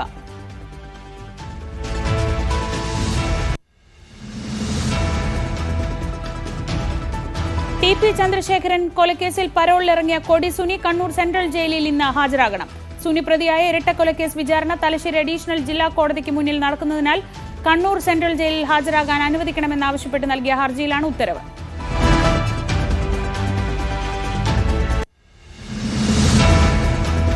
കാക്കനാട് വാട്ടർ മെട്രോ സ്റ്റേഷനെ info park, Kakkanad civil station എന്നിവയുമായി ബന്ധിപ്പിക്കുന്ന metro connect electric bus service ഇന്നു മുതൽ 3 ബസ്സുകളാണ് ഈ റൂട്ടിൽ സർവീസ് നടത്തുക.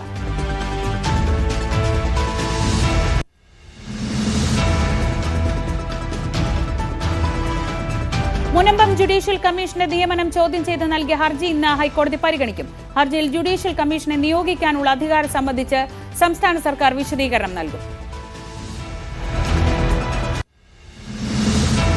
യമുന നദിയിൽ ഹരിയാന സർക്കാർ വിഷാംശം കലർത്തുന്നു എന്ന പ്രസ്താവനയിൽ അരവിന്ദ് കെജ്രിവാൾ ഇന്ന് തെരഞ്ഞെടുപ്പ് കമ്മീഷന് തെളിവ് നൽകണം. രാത്രി 8 മണിക്ക് മുൻപായി തെളിവ് നൽകാനാണ് തെരഞ്ഞെടുപ്പ് കമ്മീഷന്റെ നിർദ്ദേശം. അതേസമയം കോൺഗ്രസിന്റെ പ്രകടന പത്രിക ഇന്ന് പുറത്തിറങ്ങും.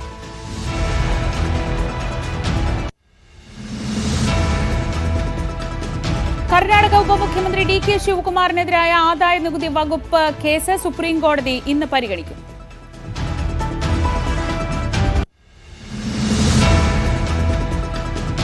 കേന്ദ്രമന്ത്രി സ്മൃതി ഇറാനിയും കോൺഗ്രസ് നേതാവ് സഞ്ജയ് നിരുപ്പവും പരസ്പരം നൽകിയ 2 മാനനഷ്ട കേസുകൾ സുപ്രീം കോടതി ഇന്ന് പരിഗണിക്കും.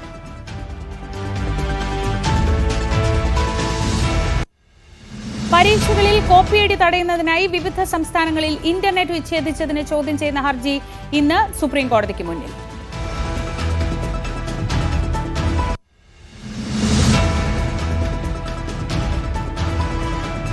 രാജസ്ഥാനിൽ രാജ്യസഭാ തെരഞ്ഞെടുപ്പുമായി ബന്ധപ്പെട്ട് സമർപ്പിച്ച ഹർജി സുപ്രീം കോടതി ഇന്ന് പരിഗണിക്കുന്നുണ്ട്.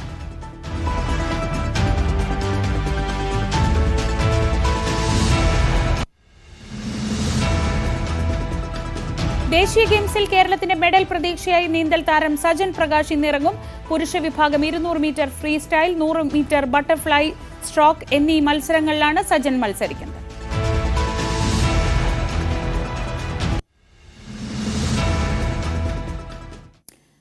ഇനി നമ്മൾ പോകുന്നത് ഇന്നത്തെ സ്പെഷ്യൽ ഡേയിലേക്കാണ്. ഇന്നത്തെ ദിവസം നടക്കാനിരിക്കുന്ന പ്രധാനപ്പെട്ട സംഭവങ്ങൾ നമ്മൾ കണ്ടു. ഇന്ന് പ്രത്യേകതയുള്ള ദിവസമായി ആഘോഷിക്കുന്ന അവർക്കുള്ള ആശംസകൾ നമുക്ക് നോക്കാം.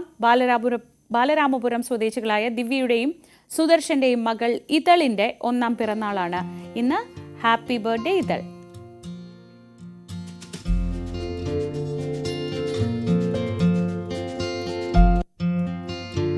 കൊല്ലം അഞ്ചാലുമൂട് സ്വദേശികളായ ഷിബ്നയുടെയും ഷാറൂഖിന്റെയും മകൻ എൽഹാൻ ഷാറൂഖിന്റെ ഫസ്റ്റ് ബർത്ത്ഡേ ആണിന്ന്. Happy birthday എൽഹാൻ.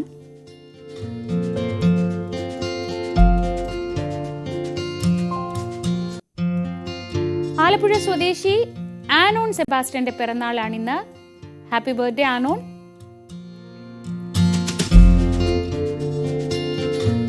ഇതുപോലെ നിങ്ങളുടെ വിശേഷ അവസരങ്ങൾ ഞങ്ങളെ അറിയിക്കാം. നമുക്ക് ഒന്നിച്ച് ആ വിശേഷ ദിവസം ആഘോഷിക്കാം. ന്യൂസ് 18 സ്ക്രീനിൽ നിങ്ങൾക്കും എത്താം. വാട്സ്ആപ്പ് ചെയ്യേണ്ട നമ്പർ 9346975748. വാട്സ്ആപ്പ് ചെയ്യേണ്ട format special day space name space phone number.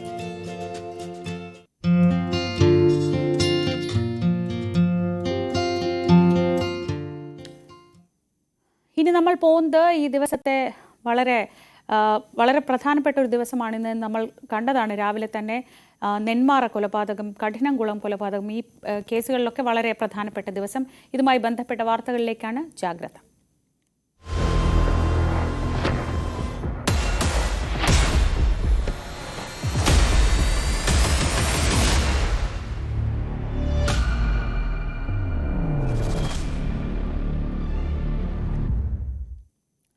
Kadinamkulam കൊലപാതക കേസിലെ മുഖ്യപ്രതി ജോൺസൺ ഔസേപ്പ് സ്ഥിരം കുറ്റവാളിയെന്ന് പോലീസ്.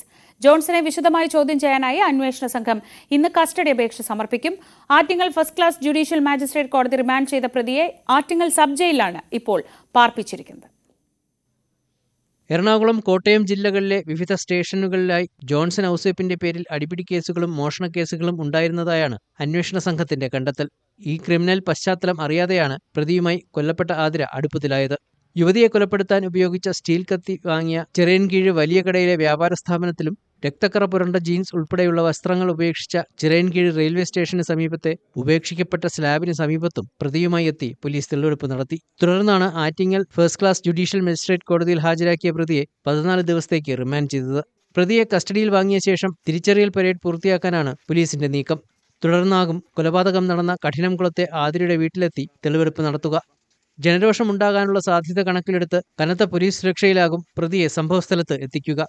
കൊലയ്ക്ക് ഉപയോഗിച്ച കത്തി യുവതിയുടെ വീട്ടിൽ നിന്ന് പോലീസ് നേരത്തെ കണ്ടെടുത്തിരുന്നു. ആറ്റിങ്ങൽ ഡിവൈഎസ്പി മഞ്ജുലാലിന്റെ നേതൃത്വത്തിലാണ് അന്വേഷണം പുരോഗമിക്കുന്നത്. കുടുംബത്തെ ഉപേക്ഷിച്ച് തനിക്കൊപ്പം ഇറങ്ങിവരാൻ വിസമ്മതിച്ച ആതിരയെ കഴിഞ്ഞ 21 രാവിലെയാണ് ജോൺസൺ ഔസേപ്പ് വീടിനുള്ളിൽ കടന്ന് ബലപ്രയോഗത്തിലൂടെ കുത്തിക്കൊലപ്പെടുത്തിയത്. ന്യൂസ് 18 തിരുവനന്തപുരം. വിവരങ്ങളുമായി വി വിനോദ് ചേരുന്നു. വിനോദ്, ഇയാളുടെ പശ്ചാത്തലം ഒന്നും അറിയാതെയാണ് ആതിര ഇങ്ങനെ ഒരു കുരുക്കിൽ ചെന്നപ്പെട്ടത്. അത് വീട്ടുകാരറിഞ്ഞു, അതിൽ നിന്ന് അവരെ മോചിപ്പിക്കാൻ ശ്രമിച്ചു. പക്ഷേ അതിനൊടുവിൽ ജീവൻ തന്നെ വില കൊടുക്കേണ്ടി വന്നു. ഈ സംഭവത്തിൽ ഇനി പക്ഷേ എല്ലാം സംഭവിച്ചിട്ടുള്ളത് ഇവർക്കിടയിൽ മാത്രമായതുകൊണ്ട് തെളിവുകൾ ശേഖരിക്കേണ്ടതുണ്ട്. എന്തൊക്കെയാണ് പോലീസിന്റെ ഇന്നത്തെ നീക്കം? ഇപ്പോൾ ഇയാളുള്ളത് ആറ്റിങ്ങൽ സബ് ജയിലിലാണ് എന്നറിയുന്നു. എന്താണ് പോലീസിന്റെ ഈ കേസ് അന്വേഷണവുമായി ഇനി മുന്നോട്ടുള്ള പോക്ക് എങ്ങനെയാണ്?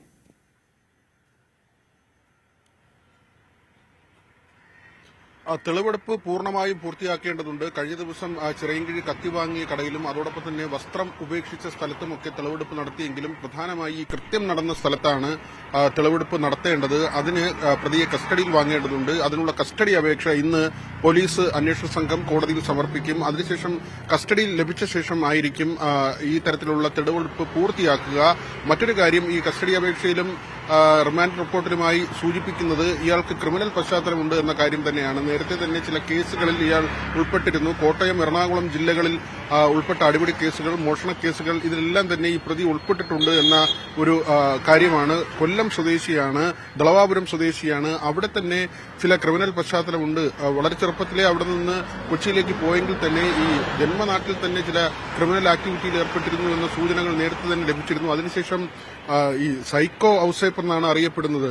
ചെറായിലേക്കാണ് പോകുന്നത്. അവിടെ സൈക്കോ ഔസേപ്പ് എന്ന് അറിയപ്പെടുന്നു. ഈ തരത്തിലുള്ള പ്രവർത്തനങ്ങളാണ് പണ്ട് മുതൽ തന്നെ സാധാരണ നിലയിൽ നിന്ന് വ്യത്യസ്തമായി പെരുമാറുന്ന രീതിയായിരുന്നു. അതുകൊണ്ടുകൂടിയാണ് ഭാര്യ ഉപേക്ഷിച്ചു പോയതെന്ന ഒരു കാര്യം കൂടി നേരത്തെ പുറത്തു വന്നു. ആദ്യ ബന്ധത്തിൽ 3 മക്കളുണ്ടായിരുന്നു. പക്ഷേ ഈ പശ്ചാത്തലമൊന്നും അറിയാതെയാണ് ആതിര ഇയാളുമായി അടുക്കുന്നത്.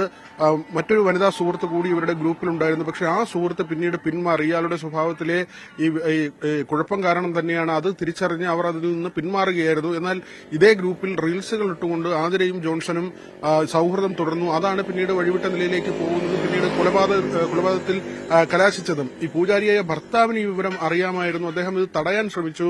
ഫോൺ പിടിച്ചു വാങ്ങുന്ന ഒരു ഘട്ടമുണ്ടായി. പക്ഷേ ഭാര്യയുടെ നിർബന്ധപ്രകാരം അത് തിരികെ നൽകുകയും ചെയ്തു. അങ്ങനെ വീട്ടുകാർ കൂടി അറിഞ്ഞിരുന്നു. മാത്രമല്ല, ജോൺസന് അടിപിടി കേസുകൾ ഉണ്ട് എന്ന് പറയുമ്പോൾ ആതിരയുടെ പിതാവ് ഈ ബന്ധത്തെക്കുറിച്ച് അറിയുകയും ജോൺസണുമായി ഇടയ്ക്ക് കശപിശയിൽ ഏർപ്പെടുകയും ചെയ്തിരുന്നു എന്ന കാര്യം കൂടി പോലീസ് പറയുന്നുണ്ട്. അതായത് വീട്ടുകാർ പല ഘട്ടങ്ങളിലായി തന്നെ ഈ കാര്യം മനസ്സിലാക്കിയിരുന്നു. പക്ഷേ അവർക്ക് പിന്തിരിപ്പിക്കാൻ കഴിഞ്ഞില്ല. പോലീസിനെ സമീപിക്കാൻ ആതിര അനുവദിച്ചിരുന്നുമില്ല. കാരണം നാട്ടുകാർ അറിഞ്ഞാൽ അപമാനമാകും, ആത്മഹത്യ ചെയ്യേണ്ടി വരുമെന്ന കാര്യമാണ് ആതിര പറഞ്ഞിരുന്നത്. അതുകൊണ്ട് പോലീസിൽ പരാതിയുമായി പോയതുമില്ല. പക്ഷേ ഇത് ഏറ്റവും ഒടുവിൽ കലാശിച്ചത് ഈ കൊലപാതകത്തിലാണ്. പി വി വിനോദാണ് വിവരങ്ങൾ നൽകിയത്. എന്തായാലും സ്ഥിരം കുറ്റവാളിയാണ് ഇയാൾ, അല്ലാതെ അബദ്ധത്തിൽ സംഭവിച്ച ഒരു കൊലപാതകമല്ല ഇത് എന്ന കാര്യമാണ് ഇപ്പോൾ ഉറപ്പാവുന്നത്. നെന്മാറയിലും സമാനമാണ് സംഭവം. അതൊരു നാടിനെ മുഴുവൻ നടുക്കിയ ഇരട്ട കൊലപാതക കേസ് പ്രതി പിടിയിലാവുമ്പോൾ നാട്ടുകാർക്ക് തൽക്കാലം ആശ്വാസമാണ്. ഇയാൾ ഭാര്യയെ കൊലപ്പെടുത്താൻ പദ്ധതിയിട്ടിരുന്നു, അത് പരാജയപ്പെട്ടു. ഈ സാഹചര്യത്തിലാണ് ഇരട്ട കൊലപാതകത്തിലേക്ക് കാര്യങ്ങൾ എത്തിയതെന്ന് പോലീസിന് മൊഴി നൽകി. കൊലപാതകത്തിന് ശേഷം പോത്തുണ്ടി മേഖലയിൽ ഒളിവിലായിരുന്ന ചെന്താമരയെ വീട്ടിലേക്ക് വരുന്ന വഴിയിലാണ് പിടികൂടിയതെന്ന് പോലീസ് വ്യക്തമാക്കി. ചേട്ടൻ ഇവിടെ കസ്റ്റഡിയിലുണ്ടായിരുന്നു. അദ്ദേഹം പറഞ്ഞു, ഇന്ന് അനിയൻ വരും സാർ ഭക്ഷണം കഴിക്കാൻ, 2 ദിവസത്തിൽ കൂടുതൽ ഭക്ഷണം കഴിക്കാൻ ഇങ്ങനെയൊക്കെ പറ്റില്ല എന്ന് പറഞ്ഞു. അപ്പോൾ അതുകൊണ്ട് നമ്മൾ അയാൾ വരാൻ വിളിച്ച് ട്രാപ്പ് വെച്ചിരിക്കുകയായിരുന്നു. അയാൾ വന്ന് പെട്ടു. ചേട്ടനെ തറവാട്ട് വീട്ടിൽ കൊണ്ടാക്കിയത്. പക്ഷേ അയാൾ തറവാട്ട് വീട്ടിലേക്ക് വരുന്നതിന് പകരം അയാളുടെ വീട്ടിലേക്കാണ് വന്നത്. അപ്പോൾ ആൾറെഡി പോലീസുകാർ അവിടെ ഉണ്ടായിരുന്നു പാടത്ത്. അവരാണ് പിടിച്ചത്. ഒന്നും ഉണ്ടായിരുന്നില്ല, ഒരു ചരട് മാത്രം ഉണ്ടായിരുന്നു. അത് ഞങ്ങൾ മുറിച്ച് കളഞ്ഞിട്ടുണ്ട് ലോക്കത്തിലാക്കിയിട്ട്. അതെ, അന്ന് 4 ദിവസം എടുത്തു. ഇന്ന് ഞങ്ങൾ 48 മണിക്കൂറിനകം പിടിച്ചു. മെഡിക്കൽ കഴിഞ്ഞു. പുള്ളി ആരോഗ്യവാനാണ്. BP നോക്കി, വിഷം കഴിച്ചിട്ടുണ്ടോ എന്നുള്ളത് പരിശോധന നടത്തി. നാട്ടുകാർ മലയിലൊക്കെ തരാനായിട്ട് നന്നായി സഹായിച്ചു. രാത്രി നാട്ടുകാരില്ല. നാട്ടുകാർ രാത്രി ഉണ്ടായിരുന്നെങ്കിൽ അവനെ തല്ലിക്കൊന്നിട്ടുണ്ടാവും. അതുകൊണ്ട് നാട്ടുകാർ ഇപ്പോൾ സഹായം ഞങ്ങൾ രാത്രി ആവശ്യപ്പെട്ടു.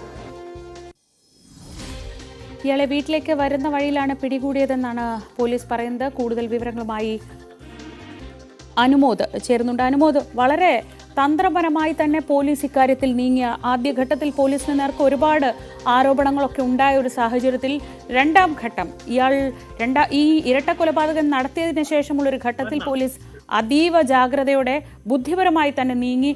അങ്ങനെയാണ് ഇയാൾ കെണിയിലായത് എന്ന് തന്നെ വേണ്ടേ പറയാൻ. പ്രത്യേകിച്ച് വിശന്ന ഇയാൾ വീട്ടിലേക്ക് വരുമെന്ന ഉറപ്പിൽ തന്നെ വളരെ പ്ലാൻഡ് ആയിരുന്നില്ല ഇന്നലത്തെ ഓപ്പറേഷൻ.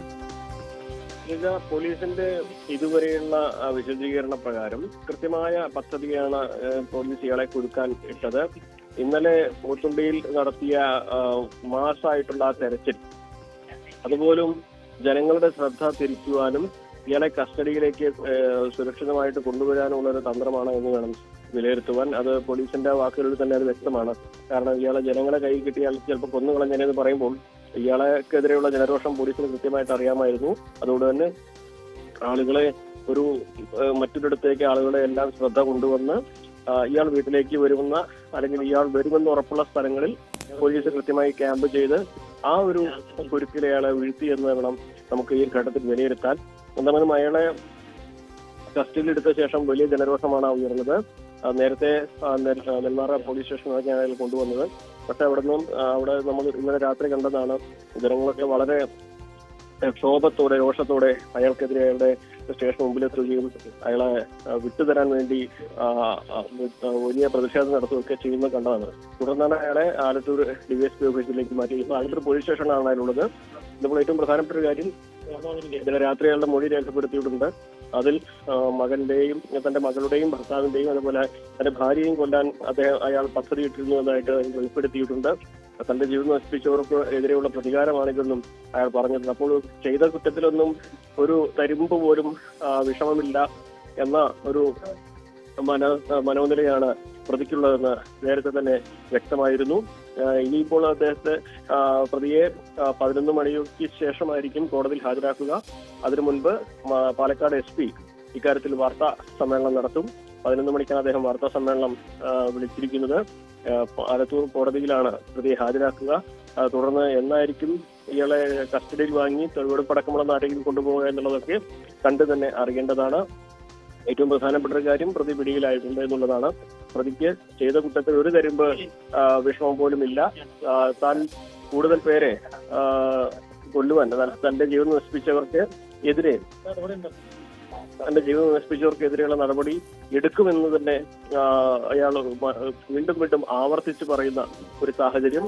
അത്തരത്തിൽ ഒരു തരിമ്പും കുറ്റബോധമില്ലാത്ത മനോനിലയാണ് പ്രതിയുടേതെന്നും ഇതിനോടകം തന്നെ വ്യക്തമായതാണ്. നിലവിൽ ആലത്തൂർ പോലീസ് സ്റ്റേഷനിലാണ് പ്രതിയുള്ളത്. 11 മണിക്ക് SP-യുടെ വാർത്താ സമ്മേളനത്തിന് ശേഷമാകും പ്രതിയെ കോടതിയിൽ ഹാജരാക്കുക. ഇതുവരെയുള്ളതൊക്കെ നമുക്ക് കേട്ടുകേൾവിയാണ്. പോലീസിന്റെ ഭാഗത്തു നിന്ന് ഒരു ഔദ്യോഗിക വിശദീകരണം ഒന്നുമല്ല എങ്ങനെയാണ് ഈ സംഭവം ഉണ്ടായത് എന്നൊക്കെ. അത് അറിയേണ്ടത് 11 മണിക്ക് ആ വാർത്താ സമ്മേളനത്തിലാണ്. ഷംന കൂടി ചേരുന്നുണ്ട് പോത്തുണ്ടിയിൽ നിന്ന്. ഷംന, ഇയാളുടെ ബന്ധുക്കൾ എന്ന് പറയാൻ പോലും അവർക്ക് മടിയാണ്.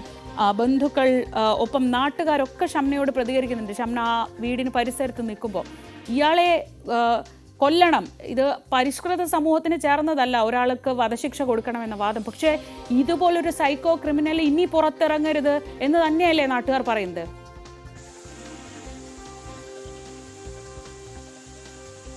തീർച്ചയായും ശ്രീജ, അത് തന്നെയാണ്. കാരണം ഇത്തരത്തിലുള്ള ഒരു മനോഭാവമുള്ള ഒരു പ്രതി ഇനി പുറത്തിറങ്ങിയാൽ ബാക്കിയുള്ളവരെ കൂടി, കാരണം ഇയാൾക്ക് ഇപ്പോഴും പോലീസ് പിടിയിലായപ്പോൾ പോലും ഇയാൾ പറയുന്നത് ഇനിയും കൊല്ലാനുണ്ടായിരുന്നു ആളുകളെ, 3 പേരെ കൂടി ഇനിയും വധിക്കാനുണ്ടായിരുന്നു എന്നാണ്. അങ്ങനെയെങ്കിൽ ഇയാൾ പുറത്തിറങ്ങിയാൽ, അടുത്ത തവണ ജാമ്യത്തിൽ ഇറങ്ങിയാൽ ബാക്കിയുള്ളവരെ കൂടി കൊലപ്പെടുത്തുമെന്ന കാര്യം തീർച്ചയാണ്. ആ ഒരു ഭീതി തന്നെയാണ് നാട്ടുകാർ പങ്കുവച്ചതും. ഒപ്പം തന്നെ നമ്മളിപ്പോൾ ഉള്ളത് ചെന്താമരയുടെ തറവാട് വീട്ടിലാണ്. സഹോദരനും സഹോദരന്റെ ഭാര്യയും അമ്മയും അടക്കം താമസിക്കുന്ന വീട്ടിലാണ്. ആദ്യഘട്ടം മുതൽ തന്നെ ചെന്താമരയ്ക്ക് ജാമ്യം അനുവദിക്കാനായി മറ്റ് നിയമ നടപടികൾ സ്വീകരിച്ചത് ബന്ധുക്കളാണ്, അല്ലെങ്കിൽ അമ്മയും ഇയാളുടെ സഹോദരനും ഉൾപ്പെടെ ഉള്ളവരാണ് ഈ ജാമ്യത്തിനായി കോടതിയെ സമീപിച്ചത് എന്ന തരത്തിലാണ് ആദ്യഘട്ടം മുതൽ തന്നെ വാർത്തകൾ വന്നിരുന്നത്. എന്നാൽ അത് പൂർണ്ണമായും നിഷേധിക്കുകയാണ് ഈ കുടുംബം. തങ്ങൾക്ക് ചെന്താമരയുമായി ഒരു ബന്ധവുമില്ല. ആദ്യ കൊലപാതകം സജിതയെ കൊന്നത് മുതൽ തന്നെ അന്ന് ഇയാളുടെ സ്വഭാവം മനസ്സിലായതാണ്. കൃത്യമായ ഒരു സൈക്കോ സ്വഭാവമുള്ള ആളാണ്. അത് ഈ വീട്ടുകാരുൾപ്പെടെ, സഹോദരന്റെ ഭാര്യ ഉൾപ്പെടെ അത് ആവർത്തിച്ച് പറയുന്നുണ്ട്. ഈ സൈക്കോ സ്വഭാവമുള്ള ഒരാളുടെ ബന്ധുവാണെന്ന് പറയാൻ തങ്ങൾക്ക് പേടിയാണ്. പക്ഷെ അതേസമയം തന്നെ പലപ്പോഴായി ഈ തറവാട്ട് വീട്ടിൽ ഈ ചെന്താമര എത്താറുണ്ടായിരുന്നു മുൻപ്. അതിനെ എതിർക്കാനുള്ള ഒരു ധൈര്യം തങ്ങൾക്കുണ്ടായിരുന്നില്ല. ഒരു പക്ഷേ എതിർത്തിരുന്നെങ്കിൽ അന്ന് ഇവരെ കൂടി കൊലപ്പെടുത്തുന്ന ഒരു സ്ഥിതിയിലേക്ക് കാര്യങ്ങൾ പോകുമായിരുന്നു. അതുകൊണ്ട് തന്നെ തറവാട്ട് വീട്ടിൽ എത്തുന്നത് തടയാറില്ലായിരുന്നു. ജാമ്യത്തിൽ ഇറങ്ങിയ സമയത്തും തറവാട്ട് വീട്ടിൽ വന്നിരുന്നു, അമ്മയെ കണ്ടിരുന്നു. പക്ഷേ ഈ ഇരട്ട കൊലപാതകങ്ങൾ നടത്തിയതിന് ശേഷം ഒളിവിൽ പോയിട്ട് ഒരിക്കൽ പോലും ചെന്താമര ഇങ്ങോട്ട് വന്നിട്ടില്ല. ഒരിക്കലും ഇത്തരം സ്വഭാവമുള്ള ഒരാളെ അംഗീകരിക്കാൻ കഴിയില്ല. അത് എന്ത് ബന്ധുവാണെങ്കിലും എന്ത് സഹോദരനാണെങ്കിലും ഇത് അംഗീകരിക്കാൻ കഴിയില്ല. ഏറ്റവും അർഹമായ വലിയ ശിക്ഷ തന്നെ ഈ പ്രതിക്ക് കൊടുക്കണം എന്ന നിലപാടിലാണ് അമ്മ പോലും ഉള്ളത്. അമ്മ നമ്മോട് സംസാരിച്ചിരുന്നു. പക്ഷേ ക്യാമറയ്ക്ക് മുമ്പിൽ വരാൻ ബുദ്ധിമുട്ടുണ്ട്. സ്വന്തം മകനാണെങ്കിൽ പോലും അയാൾ ചെയ്തത് ഒരിക്കലും അംഗീകരിക്കാൻ കഴിയില്ല. കാരണം ഒരു കുടുംബത്തെ അംഗീകരിക്കുന്നില്ല അയാളെ. സ്വന്തം അമ്മ പോലും ഏതെങ്കിലും തരത്തിൽ ഒരു ദയയുടെ ആനുകൂല്യത്തോടെ അയാളെ പറ്റി സംസാരിക്കുന്നില്ല. അങ്ങനെ ഒരു കൊടും ക്രിമിനലാണ്. എന്തായാലും ആശ്വാസകരമായി ഇന്നലെ രാത്രി പോലീസിന്റെ പിടിയിലായിട്ടുള്ളത്. ഇന്ന് രാവിലെ 11 മണിയോടെ പോലീസ് ഉദ്യോഗസ്ഥർ എങ്ങനെയായിരുന്നു ഇന്നലെ ഇയാളെ പിടികൂടിയതെന്ന കാര്യങ്ങൾ ഔദ്യോഗികമായി വിശദീകരിക്കും. അതിലേക്ക് നമുക്ക് കാത്തിരിക്കാം. മറ്റ് വാർത്തകളിലേക്കും ഏറ്റവും പുതിയ വാർത്തകളിലേക്കൊക്കെ നമുക്ക് മടങ്ങിയെത്താം. അതുവരെ രാവിലെയിൽ ഒരു ഇടവേളയാണ്. ഇടവേളയിൽ ഇത് കണ്ടോ കാണാം. you.